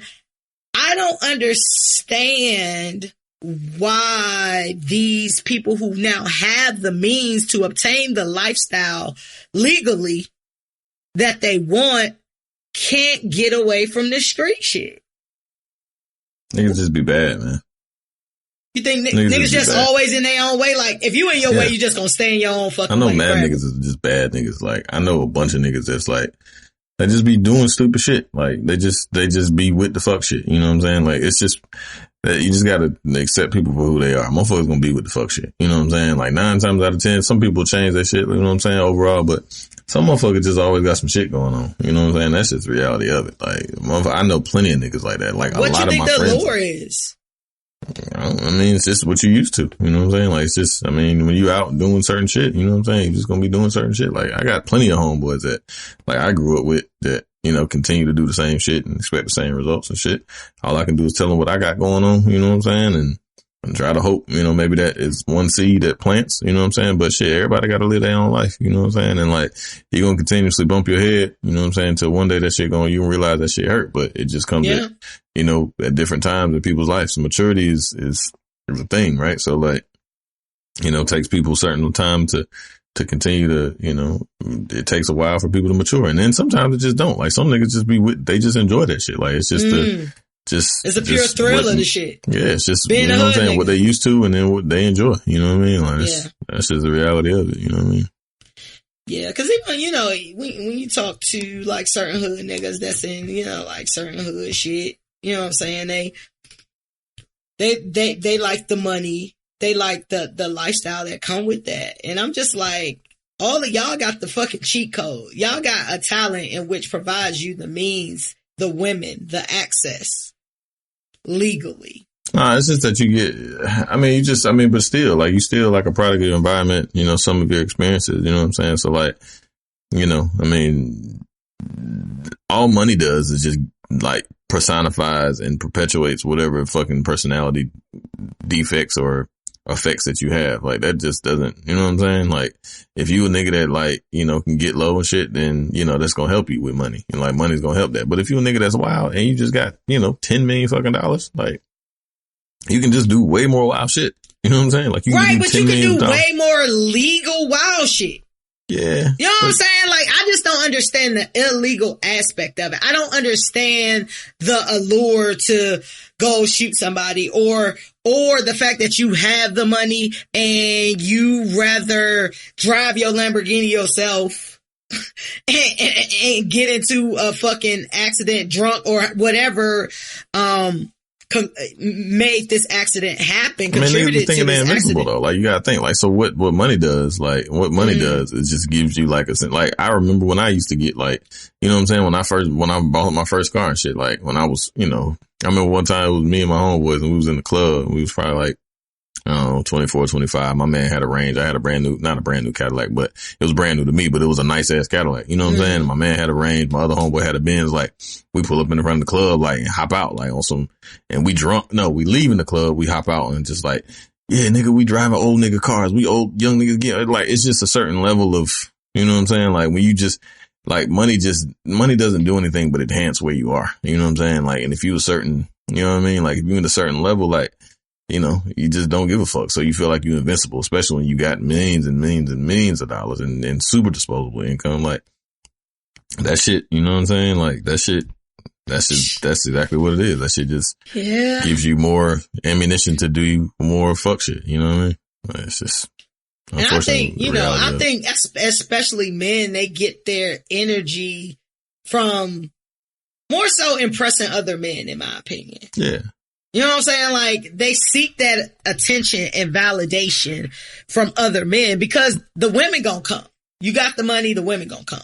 You know what I'm saying? So it ain't even really about impressing women no more. That might have been the original. That's the animal kingdom though, right? So like, you want to be the big man on campus. Like, you see that with gorillas. Like, gorillas going to beat niggas up. Like, niggas is like, they fight in front of, you know what I'm saying? Like, they fight and show off how strong they are in order to get women. But like, obviously it's to the different level. So yeah, you fight and show like, yeah, I'm the toughest nigga out here. I'm getting all the money. Like, y'all niggas can't do nothing about it. Again, it's that sense of invincibility that comes with having money. And especially when you come from not having it to having it.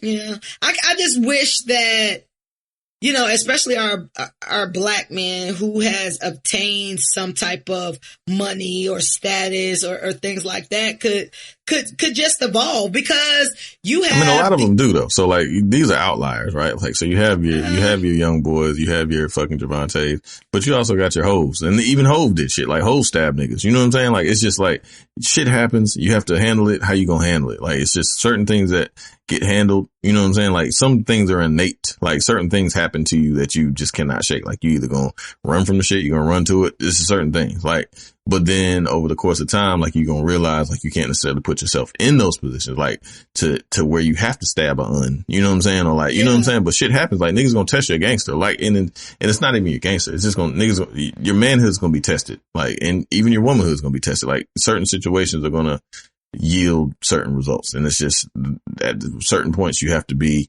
like, you try to remove yourself. But even in trying to remove yourself, like, certain shit's still gonna happen. Like, you might be at the store and a motherfucker got them jump you in line to say the cashier say some wild shit and you gonna buck. You know what I'm saying? It's just, life is some shit that you try to prepare for as much as you can, but that shit gonna throw curveballs at you every which way. Yeah, life will throw you curveballs, and I agree with that. And maybe it's just so that, you know, my personality is, if I got the money and the means, I'm not getting my hands dirty.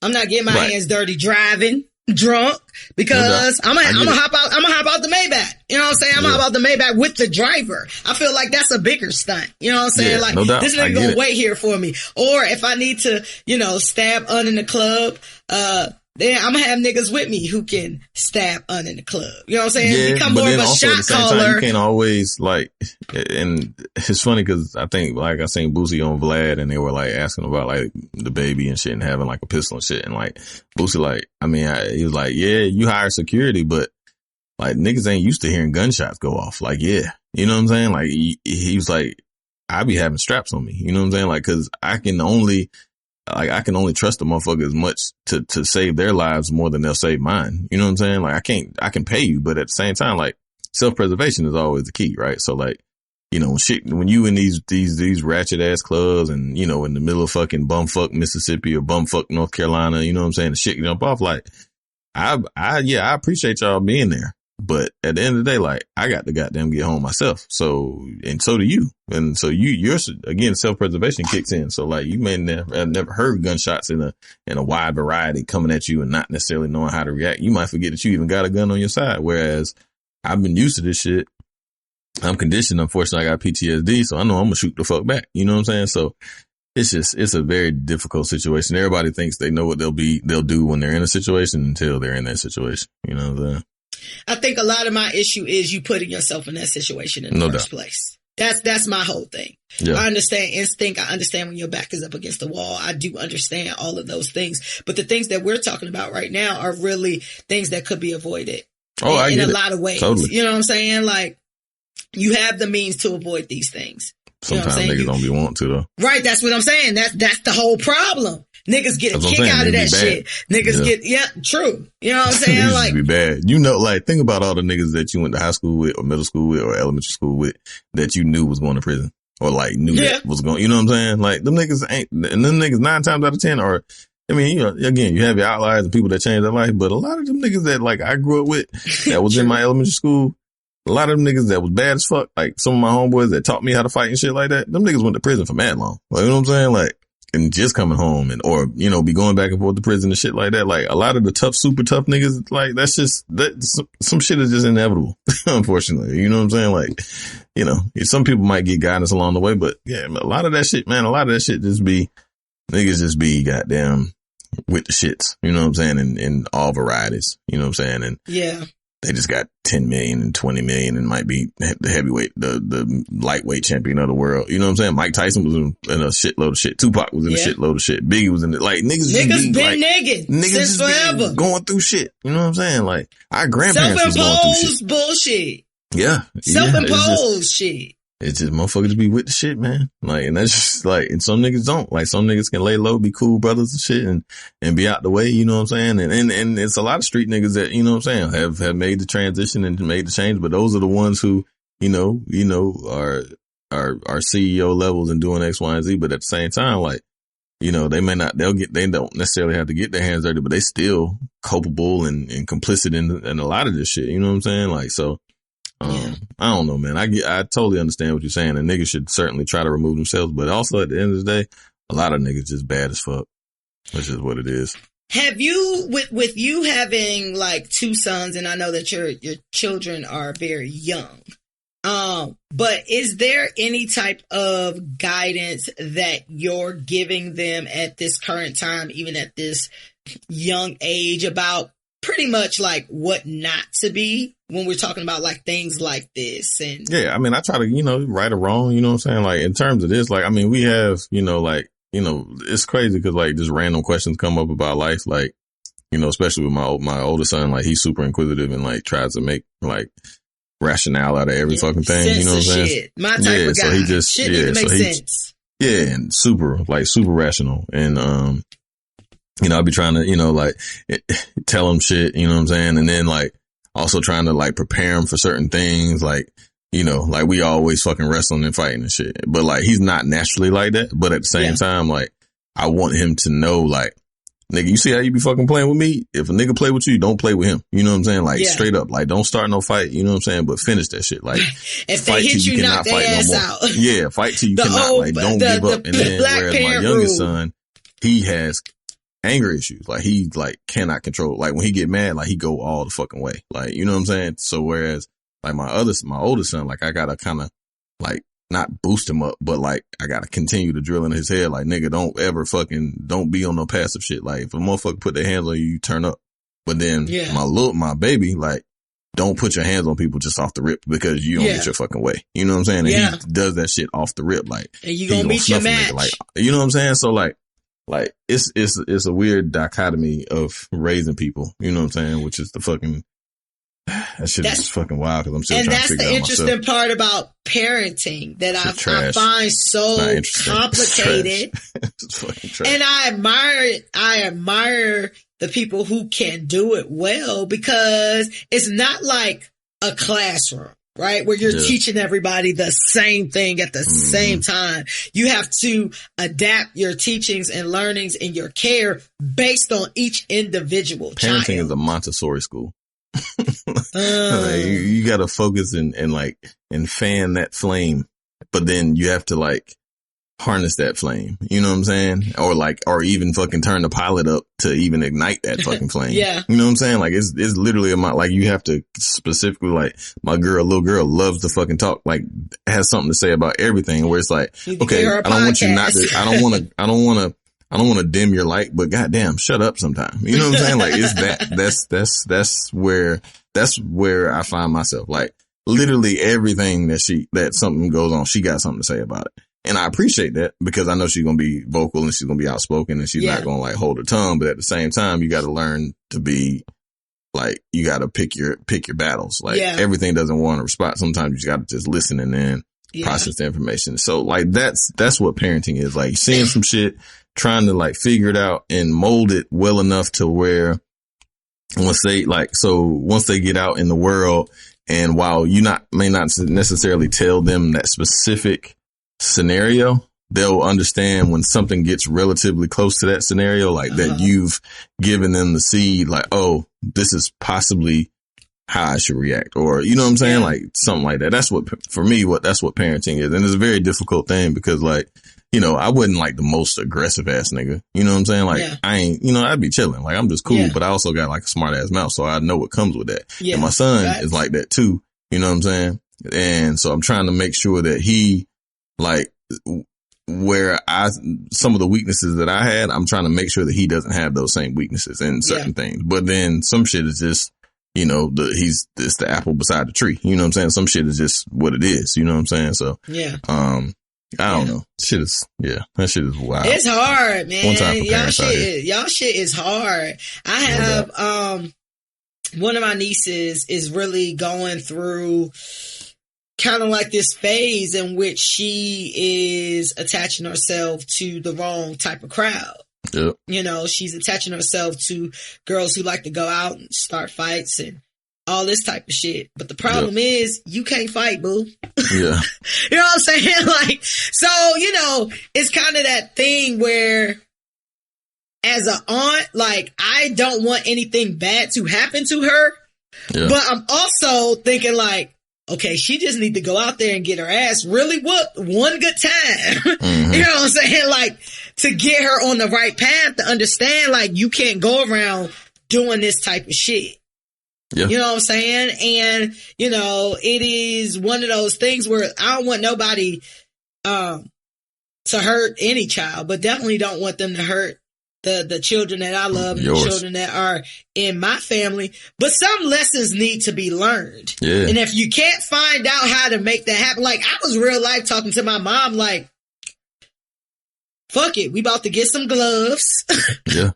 and if they want to fight, let's bring them back here to the backyard and have them fight it out. Nah, you know that's what real I'm saying? shit. My one of my best friends, his stepdaughter, she was from she lives in Greensboro, but her family's from Baltimore, and she would always get her. She was down to fight, but couldn't fight worth a fuck. Like, you know what I'm saying? Was getting her ass whooped. Like, a lot of heart, nothing to back it up. Yeah, had heart like a motherfucker though. Like, goddamn squad. But and then her aunt from Baltimore came down this motherfucker like, all right, bitch, you keep getting your ass whooped. Look, throw your hands up. Like, I'm about to teach you how to fight because you cannot continue to get your ass whooped. Like, you got heart, but you gotta have to, like, you know what I'm saying? And she ended up still being wild as hell, but like, it just come to a point, you know what I'm saying? Like, you just gonna have to, you know, I don't know, man. Yeah. It's hard. And then, you know, you only, you know, as a aunt versus the parent, you only have but so much influence, right? Because the parents are around them 24/7, 365. You know what I'm saying? So you go in, you say your little speeches, you call, you do this and that.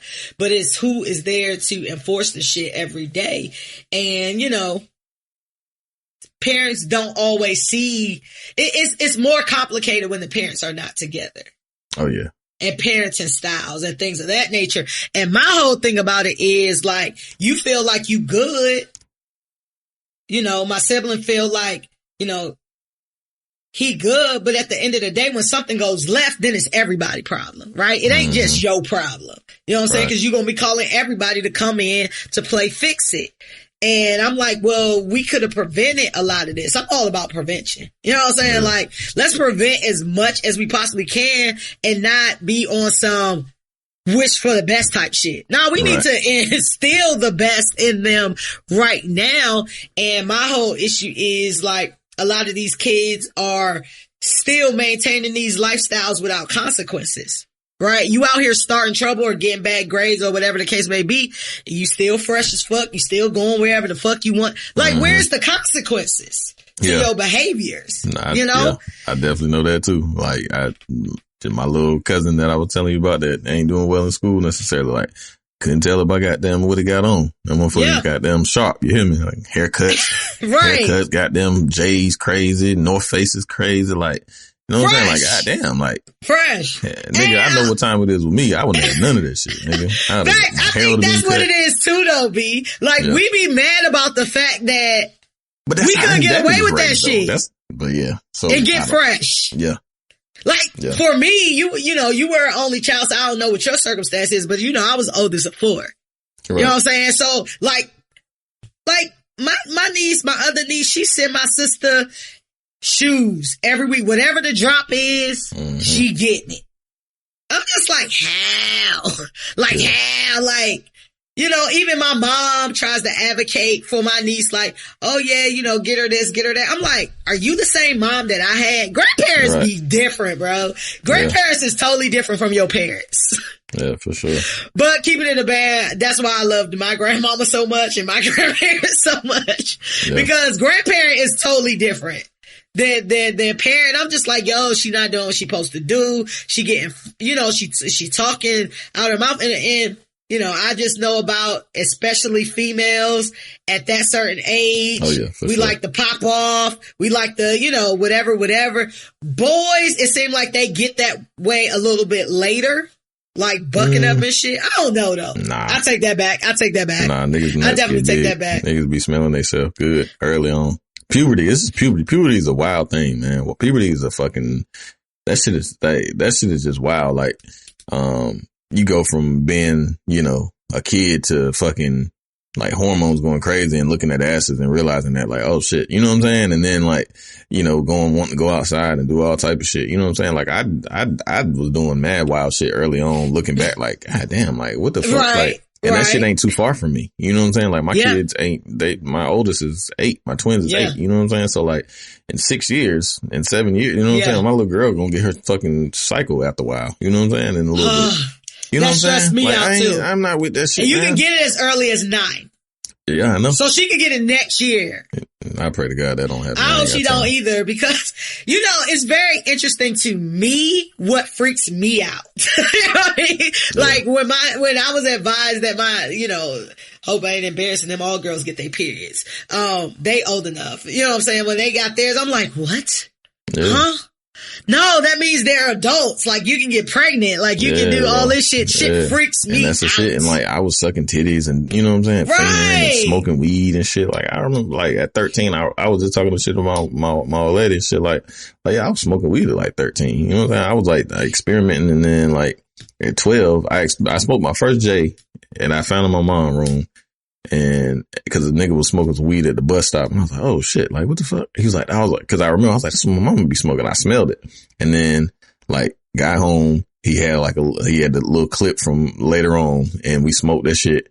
I ain't know what I was doing, so then I go and like dig in my mama room because I know she got weed clearly because that was the smell. So I go in there, I find some bud, I roll that shit up. Stealing from your mama? Yeah, stealing, rolling that shit up. Like you know what I'm saying? Smoking good. You know what I mean? And like. You know, and then but I think about that shit is like fucking 6 years from now for my fucking kids. You know what I'm saying? So like, it's just, I don't know, man. And with the advent of social media and all the fucking pressures and shit that comes along with that shit, you know what I'm saying? Like, it was mad pressure, like being a fucking adolescent with no social media, nigga. Like, with none. You know what I mean? Like just going outside and going to the school, like just being, you know what I'm saying? Wanting to, like, you know, you want to be cool. Everybody want to be cool. You know what I'm saying? Like everybody wants to be cool. Like that's just like a rite of passage. And you know, it's either in you or it's on you. You know what I'm saying?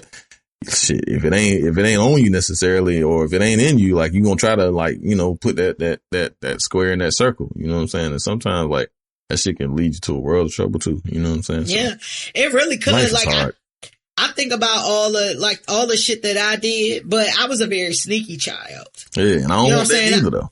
I'd rather have that. I already told you, I'd rather have a sneaky child because at least a sneaky child has thought it out not to get in trouble. You know what I'm saying? I'd rather have a sneaky child any day only because I was a sneaky child. And when I think back on all the shit that I got away with, when I think about all the shit that I got away with and all the shit my brother did not get away with, cause he was just bad. Not bad. Like, he was just he was a boy and he just felt like he was going to do whatever he wanted to do because he had my mom wrapped around his finger because women love their boys. You know what I'm saying? And my dad, he wasn't with the shit. But my brother, he just did whatever the fuck he wanted to do. And I did a rack of shit.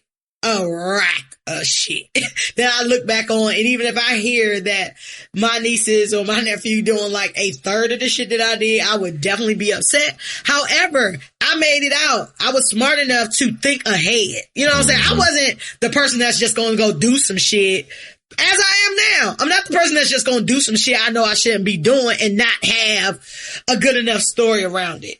Right. You know what I'm saying? Like, if I'm going to do some fucked up shit, I got my lie prepared ahead of time with variances and alternatives. So let's go. You know what I'm saying? Like, I'd rather have that only because I feel like at least my child is safer. And it is also some shit on some what you don't know won't hurt you sometimes.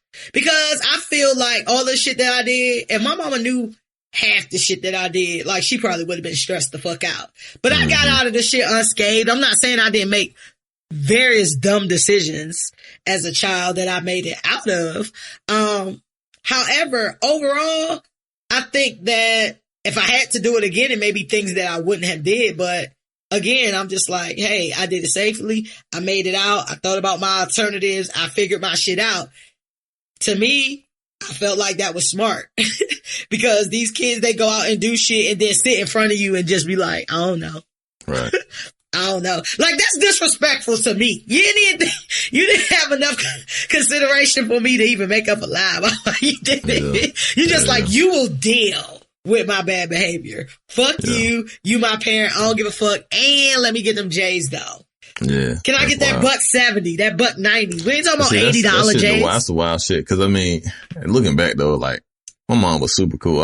Like, as a quarantine has had me fucking thinking about all type of fucking shit, but, my mom was super fucking cool though. Like looking back, like, she used to let me do mad shit that I ain't letting my kids do. Like, I used to drive a car. Like, I used to have a car with no fucking license at like 14. Like, cause she didn't want to take me to the barbershop. She would just let me get the car. And like, me and my homeboys and shit, we get in the car. We 14 as hell. We got bud. We riding in my mama car, like, to the barbershop and shit. That's crazy. Super. Like, nigga, like, mad shit. She got me a room for prom and shit. Knew I was fucking, like. My parents let me stay out for prom too. I was surprised. She got me a room, nigga. It was in her name. My daddy was mad as a motherfucker. Like you just gonna let him fuck. Like, just you get in her room so he can fuck. We had mad liquor and shit. Like, fucking like hell, was she man. just like, I know he gonna do it anyway and I'd rather know where he is? Or was she just that I'm not putting no fucking room in my name for no 16-year-old. You fucking crazy? I'm definitely not. Hell no, I won't even co-sign for a fucking credit card, nigga.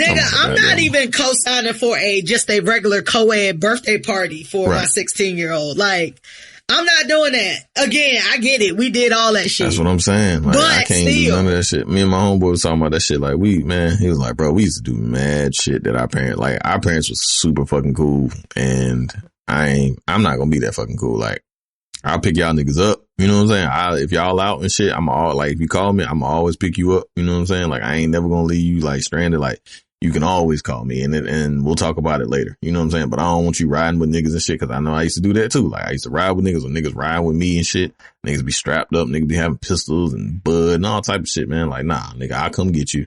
You know, I'll drop you off. You know what I'm saying? And like, it ain't even, you might get high and do whatever, but I'd rather be the one to pick you up versus the police. You know what I'm saying? Yeah. I think you gotta be that parent that's just like, all right, if you ever get any It's hard though, because you could say if you get into any trouble, just know that you can call me, but that's still not a free pass. You know what I'm saying? It's not you get into some trouble and just because you call me, you ain't gonna get in trouble. So it's like, as a kid, you gotta think about like, do I want to call them? Because I know I'm still gonna get in trouble. If you going to jail, you gonna stay in there. Like, bitch, no, you ain't. You ain't gonna fucking keep me in the fucking jail. Like, you fucking paid for my damn summer school $500. You ain't gonna keep me in jail. Like, I'm too valuable to you. You ain't gonna let me stay in there. You definitely not gonna let me stay in jail. Like, you not with that shit at all. Like, you lying.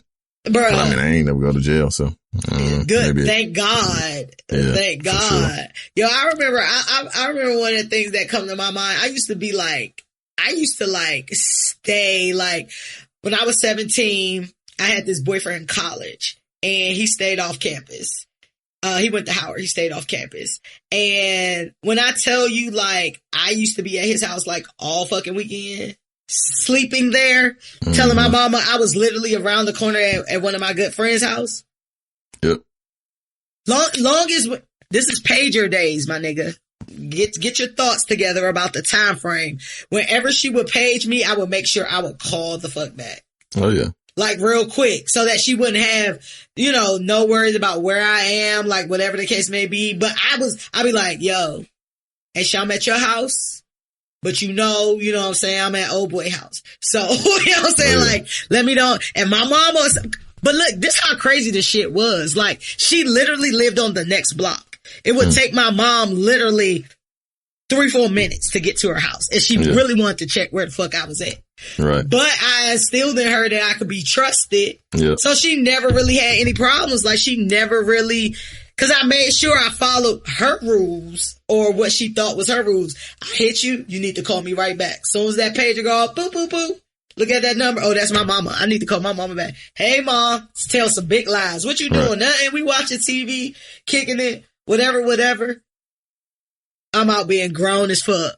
Fucking all weekend. Being grown as fuck. And if I ever found out my child was doing that, I would be on their ass, bruh. Same. I would be on their ass, yo. It's so crazy.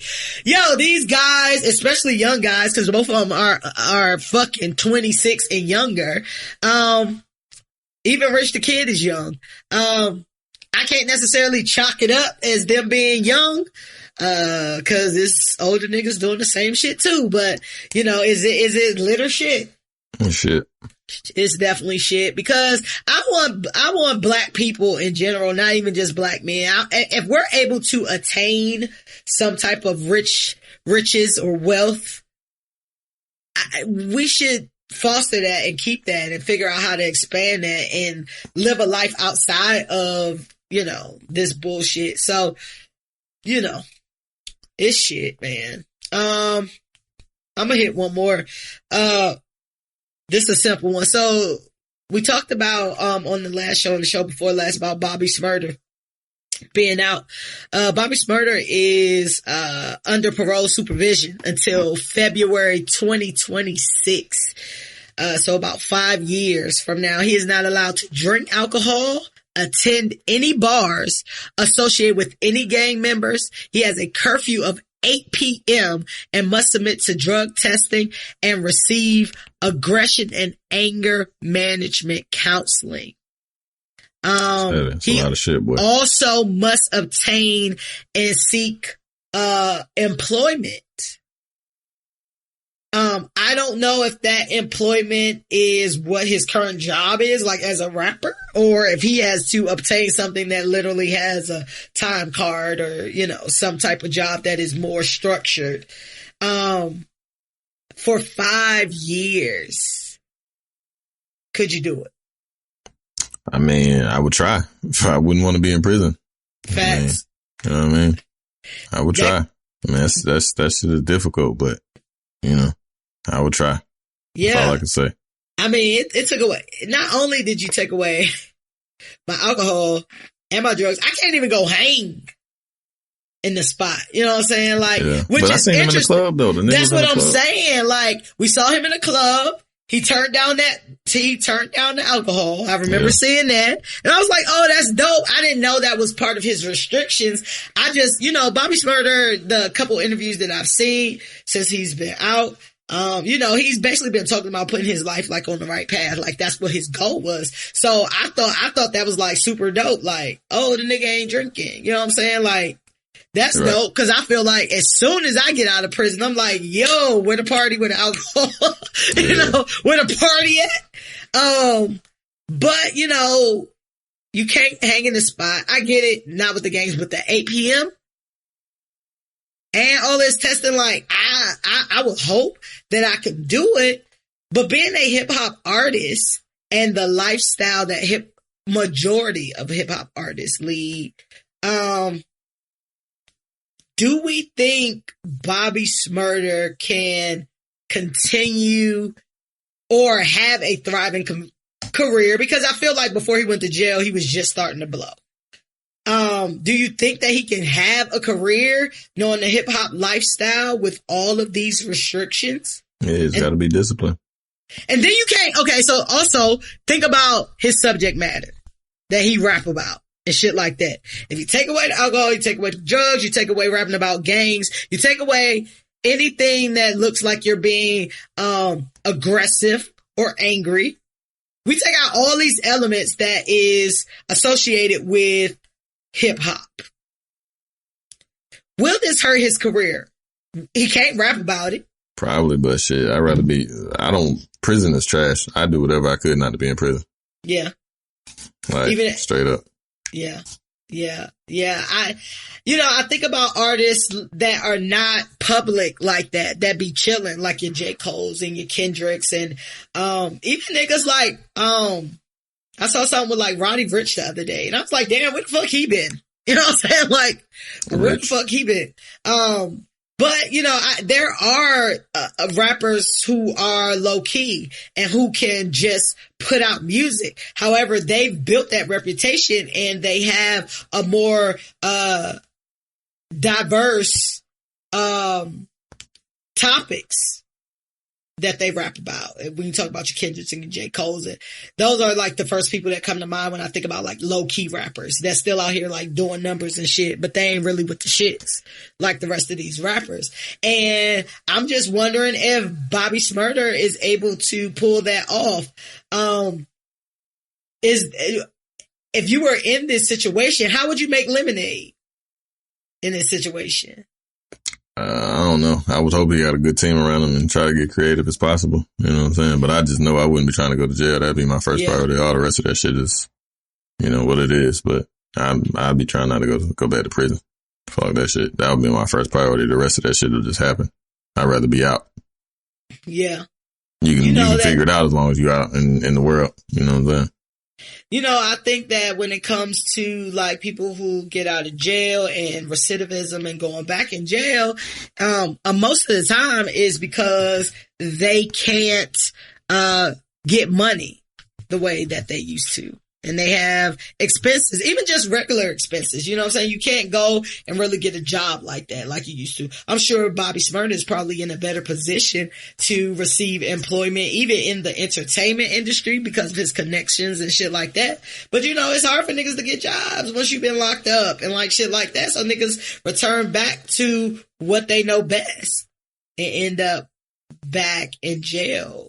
Unfortunately, if I were Bobby Shmurda, or the people on his team or his family, I feel like we are in a day and age, especially when COVID hit, motherfuckers had to figure out how to make shit shake in a different way.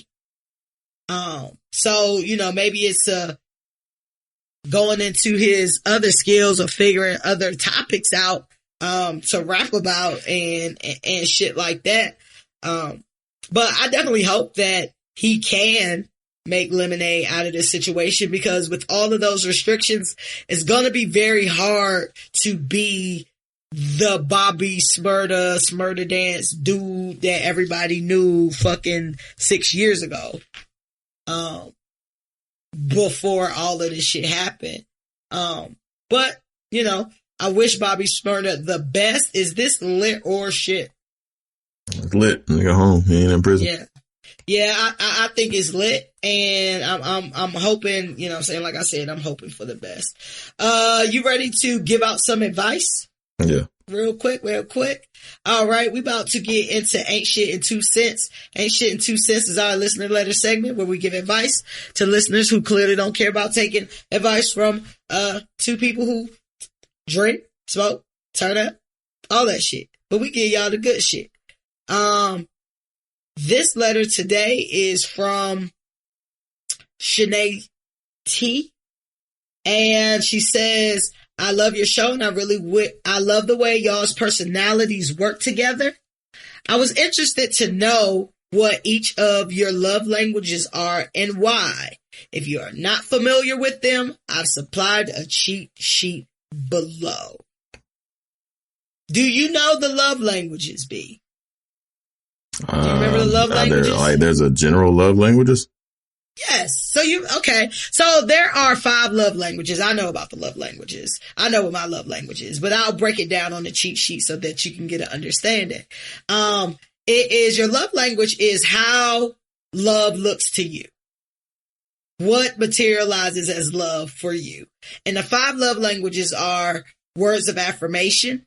And that's when you like to be encouraged and affirmed, often. You like a person who actively listens to you and who can empathize. The next love language is physical touch. So these are people who like affection. They like the kisses and hold the hands and anything physical. That's how they know that their partner loves them. Hold the hands. Like I said, physical affection. The next love language is receiving gifts. Some people like thoughtfulness and gifts and gestures to express gratitude. They like those types of things. The 4th love language is quality time. And that is like uninterrupted, focused conversation, spending time with somebody, just being up under them, create those like special moments together, weekend getaways and cooking together and all different types of things that go around time. And then last but not least, is acts of service. What can you do to help? What do you do out of the goodness of your heart, to take the load off of the other person? How you get out the way, how you take shit off of people's plates. You know what I'm saying? So those are the 5 love language, words of affirmation, physical touch, receiving gifts, quality time, and acts of service. And I'll go first on this because I already know what my love language is. My love language is acts of service. If you can do something for me to help me without me asking you, I love that. I feel like you're paying attention. You care about me, you care about my stress levels, or just, you know what I'm saying? Like, hey, I know that, you know what I'm saying? You got to come home and you got all of this on your plate. So because you got all of this on your plate, I'm going to just go ahead and clean up the kitchen, clean up the bedroom for you. You ain't got to do that. You know what I'm saying? That's me. That's the type of shit that I like. Physical touch is always good. Receiving gifts is always good, but I can buy my own shit. Quality time, that's cool too. All these things are great. I love all of these things, but I did read the book about love languages maybe about 4 or 5 years ago. And I was like, yeah, I'm definitely an active service person. I am very appreciative. And this is not even just in romantic love, platonic love as well. I like acts of service. So that's my love language.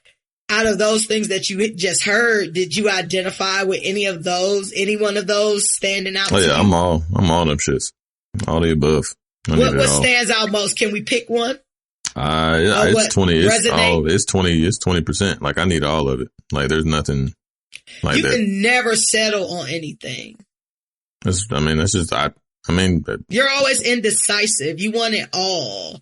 If your wife could only do one, because you can't always have it all. And I have that all though. She asks for yours, but she asks for your love language and why. So you can't speak multiple languages? D, all of the above. You can't speak multiple languages?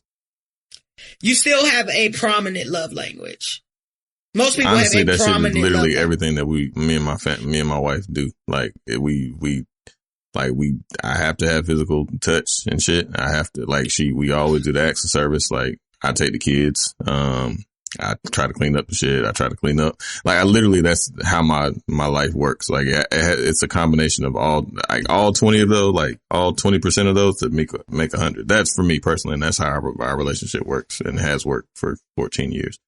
Like, that's perfectly well balanced. It has to, in my opinion, it has to be well balanced.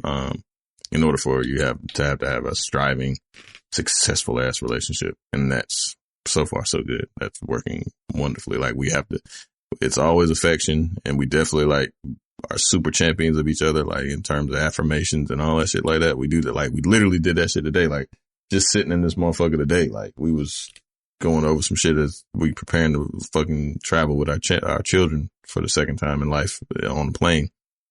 And like, we preparing all that shit, and like, boom, I'm gonna do this, do that, act service. I was like, yo, that's a great idea. Affirmations, gave her a kiss, fucking the kissing part. What was the other shit?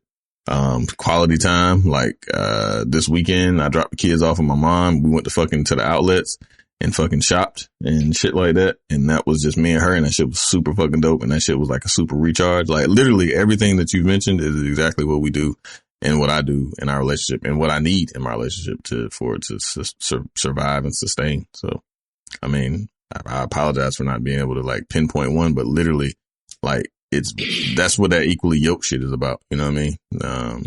When they talk about that, wherever they talk about that at, but that's literally everything. And I'm imagining some other components, but you okay? Oh, but yeah, so honestly, that's just what everything is. But I mean, I can't really pinpoint one specific thing, just because it's truly a combination for my relationship to thrive and how it's thrived to this point, and how it, shout out to us just having 9 years of fucking wedding anniversary on the 16th, one time for us. Happy anniversary. So yeah, that's how our shit works. Well, I think that, you know, all good relationships should have, you know, all of these things to make them a good relationship. But what I challenge you to do is go back and have a conversation with your wife and ask your wife, what is her primary love language? Okay. And then ask her what she thinks your primary love language is. I'm sure your wife probably knows about the love languages. I'm sure most females do. But there's always still like a dominant. I think I understand what you're saying as far as, hey, we have all of these things. Who don't want words of affirmation, physical touch, receiving gift, quality times, and acts of service? But normally one thing rises a little bit more above. So I think the gifts would probably be the lesser of all those. Like, I ain't really tripping off the gifts. Like, yeah. So that's probably, I would say, like, it's probably 25%. I mean, because I don't really care about gifts. You know what I'm saying? I mean, it's cool, but I don't really give a fuck about that shit. Because, I mean, we got the same account. So, like, I mean, but she gives really good gifts. I don't really give really good gifts. I'm not, like, as thoughtful. I be trying, but, like, it's not my lane. You know what I'm saying? Like, that's not what I do. You know what I'm saying? So. And see, when it comes to, like, receiving gifts, for me, I ain't turning down no good gift. Don't get it twisted. But I can buy my own shit pretty much. You know what I'm saying? But I do love when someone buys me something because they know me and they know my personality. You know what I'm saying? Like, I just saw this in the store and wanted to buy this for you because I think that it is something that you would like, or I heard you talk about this 2 months ago or some shit like that. You want to earn some points with me? When it comes to a gift, I love that. Like, my friends and, you know, people that I have dealt with romantically, most of the time, those are the individuals, because it's not really about the gift. It's about you paying attention. Right. And that's what I get. And I think that's why it goes back to like that acts of service thing for me, because you need to be paying attention in order to know that I would like this. Mm-hmm. So, you know, those are the things that get for me. You know, physical touch, that's great. I love it. Sex, touching, holding hands, all that shit. You know, is great. But for me, it is something that's kind of like a given. I've never really been in something where I've craved physical touch that I was not getting. Words of affirmation for me, it is great. Thank you for recognizing what I do or what I do for you or what I do well. That's cool. Quality time is always great too. But, I'm definitely an acts of service, person. Make my life easier. Make my life easier. I appreciate that type of shit. But Shanae T, hopefully that answered, the question. And, let us know, what your love language is and, how you go about that. I forgot the name of the book, but, y'all can look it up. 5 love languages or whatever. It's not something new. It's been around since forever. So y'all should be able to find that out. But if you have, if anybody else want any more of this A1 advice, write in and hit us up at theain'tshitshow@gmail.com. That's X where the I will be, and your letter may get read on the show. Let's wrap this bitch up. You ready for some free smoke? Free smoke? Yeah. All right. Free smoke is where we talk about any hot button personal topics. It could be anything from politics to petty. And today's topic is infidelity this week. Which, B Hill doesn't know, but he always does a very great job of segueing, when we're just talking. He was talking about his wife and their anniversary and shout out to them. But there have been some couples who have, broken up or have been in the news. So I get back, from, Jamaica. And again, I told y'all I needed to catch up on what was going on because I had not been on watching TV or on social media or anything like that for the past 5 days. And so I'm seeing all these memes about fucking Derrick Jaxn. And, Derrick Jaxn is a YouTuber. He is known for, dispensing relationship advice, on YouTube and Facebook. And he gives advice to women pretty much. He like one of those Rob Sir Hill type niggas. I think that's the name. Rob Hill Sr., I think is the nigga name. But he gives advice to women and calls himself like a self-love ambassador. He has released a book called Heal Together Without Hurting Each Other, which features photos of him and his wife. He called out, John Gray about cheating on his wife. He the nigga that, go out here perpetrating and say, if this nigga treats you like this, he's not evolved and you shouldn't be messing with niggas like this and blah, blah, blah, blah, blah. Y'all know those people. I don't really follow those type people, but a lot of y'all do, follow those types of people. But he was called out recently because not only is he not living the life that he's projecting, he's cheated on his wife several times with multiple women and all of it came out. And now he's under all this scrutiny because he's not living his brand. He put out an apology video, with his wife. She was in a fucking bonnet, looking a fucking mess, looking like she was fucking captured, and he was holding her hand all fucking tight and, talking about how he was living wild and then he found God and now he's working through Christ and all of this bullshit. Are you familiar with this story? Unfortunately, yeah. Yeah, because you couldn't skip it on social media at all. Do you follow any type of relationship gurus? No. I don't follow any of these people either. Do you follow any, I guess, self-proclaimed gurus? No. Okay. You follow finance gurus, don't you? House flipping gurus, people related to money that are.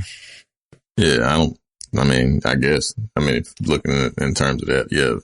But finance, relationships and shit, nah, fuck that. Yeah. Not intangible gurus. Yeah, nah. And I call those the people who talk about, who gives you the gospel on life and relationships and how you should live and all this shit. Nah, I'm straight. I honestly, first of all, I honestly don't understand why people invest so much into these gurus, or even self-proclaimed prophets. Like, I don't understand why people put so much faith in man. Infallible. You know what I'm saying? They act like they are infallible people and that they have all the answers. The same way I don't really put my trust in religious prophets or any of those motherfuckers or life coaches or shit like that, where you don't have no proof of what you're talking about. Yeah. You just kind of give it anecdotal shit. However, I do understand that people just want hope, I guess. You know what I'm saying? Like, sure. They just want hope. So they follow these self-proclaimed prophets or self-proclaimed gurus because they be talking that good shit. Motherfuckers be falling in love with the Mackin. You know what I'm saying? They falling in love with the Mackin, and then like they're devastated when these people that they put on these pedestals really out here just running a business. That's what people need to understand, in my opinion. I feel like people need to understand that all of this is a business. Church is a business. These people, and this guy has over like a million subscribers or some shit like that. Like, to his bullshit. Did you see his wife? What do you think of his wife? I seen some pictures today, like the bitch was dressed up in the suit. Like, nigga said this bitch look like she's selling hooch. I said, damn, the bitch is just like she Claude and Ray. Like, his wife came out, did the video with him. She looked like she was being held hostage. She is a Bible thumper. She's a Bible thumper. And, you know, I think what people need to understand, first of all, is religion is the grandfather of manipulation tools. Remember that. Like, religion has been used since the beginning of time to manipulate and control people. I'm not saying that religion doesn't have its good aspects, but it definitely has roots in manipulation. You know, we've talked about it with the slaves and shit like that. You know what I'm saying? Like, churches and shit use that shit all the time. And that's, you know, one of the main reasons why I am not a religious person. I am a spiritual person. I don't really subscribe to organized religion, but, you know, do as you see fit. But her coming out here, in this bonnet, I was just like, would I bring my joint out looking homely as fuck? So motherfuckers can be like, yeah, I see why you cheated. Like, I feel like that was his plan. Like, I'm gonna bring her for out. letting that shit, like, nah, nigga, you not finna have me no stain on my shirt and shit. Like, you apologizing to the internet. Nigga, apologize to me, the fuck? Facts, big facts. I hate this shit. Is weird. I hate the world. Like, what the fuck are we doing? Like, you cheat on your wife and you apologizing with your wife. Like, who the fuck are you apologizing to? Like, get the fuck, man. Shut this shit. Shit stupid. crazy. I hate this shit. Yeah, it is crazy. It is. I was just like, nah, I'll bring my joint out looking fucking fine as fuck. But then I was just like, nah, you need to bring her out looking homely so people can have fucking sympathy, you know. And, you know, he came out, his whole thing was like, oh, if a nigga cheat on you, he ain't shit. He ain't this, he ain't that. As a man, right? I know that men hate when, especially women, say, all men cheat. Do all men cheat? And if you don't think all men cheat, what do you think as a man the actual percentage of cheaters to non-cheaters? And I'm talking about chronic cheaters, not somebody who just cheated once in their life. Like, men who cheat, what do you think the percentages are? I don't think niggas cheat. I mean, not all niggas cheat. I mean, I definitely wouldn't paint a paintbrush of that, because you got some squares out here that definitely ain't doing shit. And then some niggas are just, I mean, like, I ain't got time. Like, I just personally don't got time. That shit is involving. Like, that shit is super involved, like, to be fucking doing that shit. And when you lie, it's just hard to fucking keep that shit. Like, it's hard to remember lies, especially when you ain't, you know what I'm saying? Like, it's just very difficult to remember lies. So percentage wise, I mean, I guess probably 60% of niggas cheat. You know what I'm saying? Wow, that was generous. I'm definitely on some 90-10 shit. Because I literally don't know. I really don't know any niggas that I would say has not did some shit that if they wife found out, even if she didn't leave, it will cause major disruptions in they shit. Like, just sitting around this weekend, you know, kicking it with the circle and just hearing like some of the shit that they talking about, like, and the niggas who be in they fucking DMs. And niggas don't be knowing I know a lot of shit. You know what I'm saying? Like, you know what I mean? I don't bring the shit up. Niggas be in they fucking DMs, married niggas, church niggas, all these niggas. And I be like, damn, like, niggas will risk it all. You know what I'm saying? Like, niggas will risk it all, like, on some light shit. You know what I'm saying? Like, you gonna ruin your marriage to flirt with a bitch? You know what I'm saying? Not even some in-person shit where it can't be traced. You know what I'm saying? Somewhere a person can easily do like a screenshot. Boom, boom. Right. Send that shit to your wife. You know what I'm saying? Like, so from my purview, you know what I'm saying? I definitely don't know a lot of faithful niggas. I know niggas who have turned their lives around. You know what I'm saying? I actually have a cousin, and I feel like, you know, him and his wife were so fucking cute. But you can't even fucking judge people by what they're around, because one thing about y'all niggas, when y'all get comfortable, y'all gonna get the fucking talking. And y'all gonna tell all the tea. So I'm sitting here listening to him, we talking, kicking the shit. And you know, niggas got that bravado. They always want to brag about some shit, even if it ain't some good shit to brag about. You know, and he telling me, you know what I'm saying? I don't know, I guess, you know, cause they perceive me in a certain way and thinking that I have a certain lifestyle, then they want to impress me by what they can get, by what they think I can get. You know what I'm saying? And I'm just like, okay, like, yeah, look at this junk. Like, all right, cool. But you got like a whole wife over here. And like, she's a good lady. Like, she's a good fucking chick. I don't know, man. 60-40. I mean, that's a good percentage. I wish I knew 40% of niggas who didn't cheat, but it's not my ministry and it's not a battle for me. So I ain't worried about it. I just, you know, all my ladies out here that's trying to find a good nigga. I really hope you find them, because at the end of the day, people are only as faithful as their options a lot of times.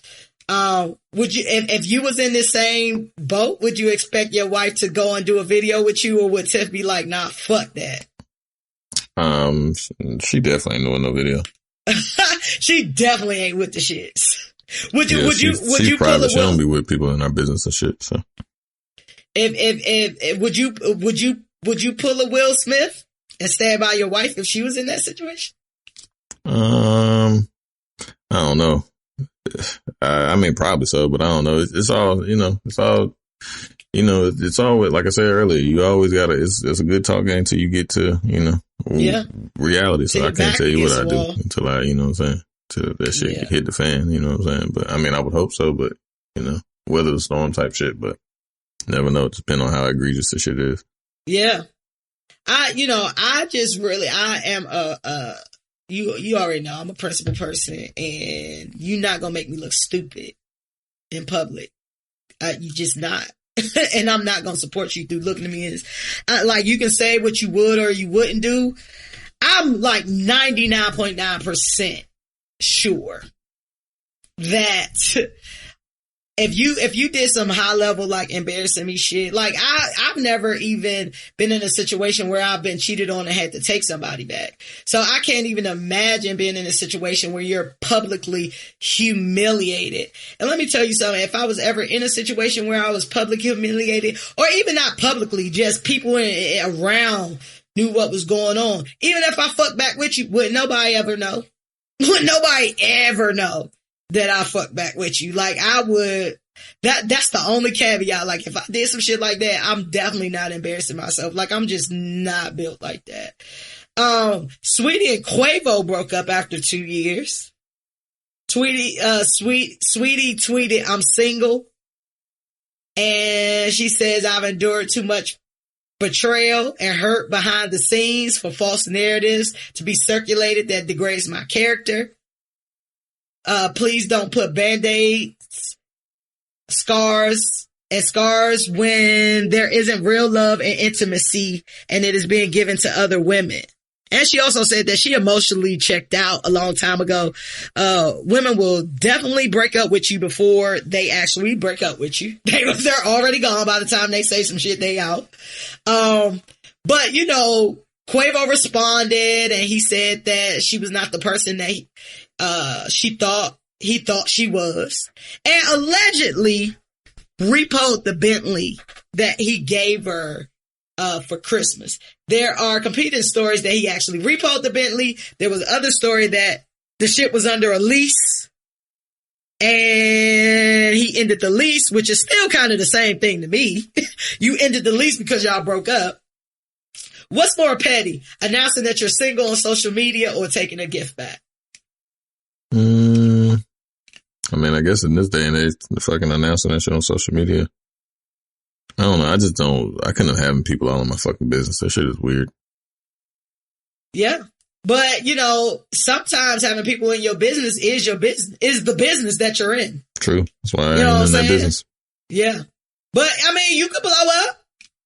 Nah. You could blow up and become a figure in which, you know, you could, I think Charlemagne does a really good job of we all know that he has a family and a wife, and we've probably only seen her like once or twice, before she's not, you know, and that's very interesting because they usually have a lot of pictures. I've only seen pictures of this woman maybe twice, and she looked way better than I thought she would be from a chick from South Carolina dating a broke Charlemagne. She's actually a very nice looking woman. But you know, some people are able to maneuver and have that privacy, and some people, because of the business that you're in, you being so public is part of how you make money. So everything is content pretty much. You know? Yeah, I ain't for exploiting my family for no content though. That's just me personally. Yeah. Different people have different morals and different standards. So I feel you like 100%. I've never taken a gift back. I'm totally opposed to that. If I give you some shit, it's yours. I don't give a fuck. Like, what happened? You can have it. Have you ever taken a gift back? Nah, I don't think so. Not that I can remember. Yeah, I'm not with that. Some people. I mean, 9 times out of 10 it's gonna be some woman shit. So like, what could I do with it? Oh. You know what I'm saying? Like it's a purse or some shit, like, or you know what I'm saying? Oh, like, there's the type of gift, because a gift can be shit, literally any fucking thing. Or you could have gave her, if you gave her a ring, would you take it back? Nah, hell, I doubt it. I mean, I doubt it. Yeah, I mean, I've definitely given jewelry. I've received a lot of great shit. I got shit that I still use to this day. So shout out to all y'all who've given me things, but I'm not gonna take my shit back. I feel like whatever happens during this time, it happens during this time, you know? I think that also, I feel that, Saweetie was coming up, and I think that when Saweetie started dating Quavo, it kind of blew her up a little bit more. So a lot of these industry relationships, pays dividends for, you make more by being a couple than being, you know, individuals. Quavo clearly had his Migos fame. Do you think that either one of them will lose anything with the brand by not being like this hip hop couple anymore? Nah. Saweetie fine. She'll be fine. Like, she's a pretty girl. Makes decent enough music. So she'll be alright. And Quavo's, you know, I mean, he 1/3 of the mighty, almighty fucking Migos. So he'll be fine too. I think it'll help him out. Make some dope shit. I think that, you know, being both of them, Saweetie is very fucking gorgeous. And Saweetie is a fun time, or she appears to be a fun time. So she got niggas that love her and women who love her. And she fine as fuck. So I'm sure all of the rich niggas are already in her DM. So I'm sure she gon', find another rich nigga. And, Quavo is a hip hop star. So he'll be able to, even if Quavo does not find another famous woman immediately, I feel like he's in a position to make a girl famous, just like the rest of these rappers with all of these baby mamas and shit that are famous just because they fucked the rappers or had babies by rappers, and is able to make a living out of that. So I feel like he's able to probably date an unknown chick and make her famous. But, shout out to everybody that's involved. Shout out to the people who want to fight. Want to fight for their shit, after some high level disrespect or, public humiliation. Cause I'm definitely not built like that. And Saweetie out. However, homegirl with, Derrick Jaxn is still in and looking crazy. She also did like another video and she was looking a fucking fool. I'm just like, you are old. Go do your hair somewhere. Like, but she was spouting all these like, nothing, no weapons formed against me shall prosper, and like all it, like she sound, people who sound kind of brainwashed, or sound like they're captured. Like she kind of gave me the vibes of the girls who were captured by R. Kelly. Yeah. And they were very fucking weird. Like she gave me like that type of vibe, but it seemed like it was more so about like her marriage in the church versus like how she personally felt. You know what I'm saying? It was like Bible thumping this, Bible thumping that. And that's why, I know he did all of this shit and embarrassed me, but I'm gonna stand by him. Now, I'm not saying you don't need to stand by your man if that's the way you feel. I feel like everybody should go about shit the way that they feel, but going out here doing all these multiple videos and looking a fucking fool, like, sis, these shits was going viral. Hey, I'll be watching shows like Catfish and like shit like that, where it's just like regular people who's on like an episode of something versus like reality TV. And I be looking at these niggas like, so this what you decided to wear? Like you knew you was going to be on TV and you didn't want to look fresh at all, right? Try to have any type of look to you at all. Like you just woke up. Like I just be like, bruh, if I was going to be on TV, you know how fresh I would try to be? Like, right, for sure. I ain't even talking about like living outside your means type fresh. I'm just talking about an outfit that looks presentable on fucking TV. Man, this world crazy. Anyway, I want to thank y'all for listening to us, and make sure you subscribe to the show. Check us out at theaintshow.com. That's an X where the I would be. And you can follow us on all the social media. Tell a friend to tell a friend. And I like to end the show with a quote. And it's usually quotes that I found, but I want to end this show, with my own quote. And I kind of started the show off with it. And my quote is, don't be afraid to live life. Don't be out here just existing. Don't be out here thinking that tomorrow is promised and that you're going to go on that trip eventually. You're going to get whatever degree eventually. Like, if you know you want to do some shit, do it. If you don't have the means to do it, work on getting the means and do it. Don't stall your life with the thought that eventually you will get around to it, because life is very short. And if COVID has not taught us anything, is that the way we thought life would go can be interrupted at any moment in time. Man, and until next time, I want y'all to manifest your destiny, continue to wash your hands and social distance, even though shit seemed different. And, the marathon continues, and we out. Peace.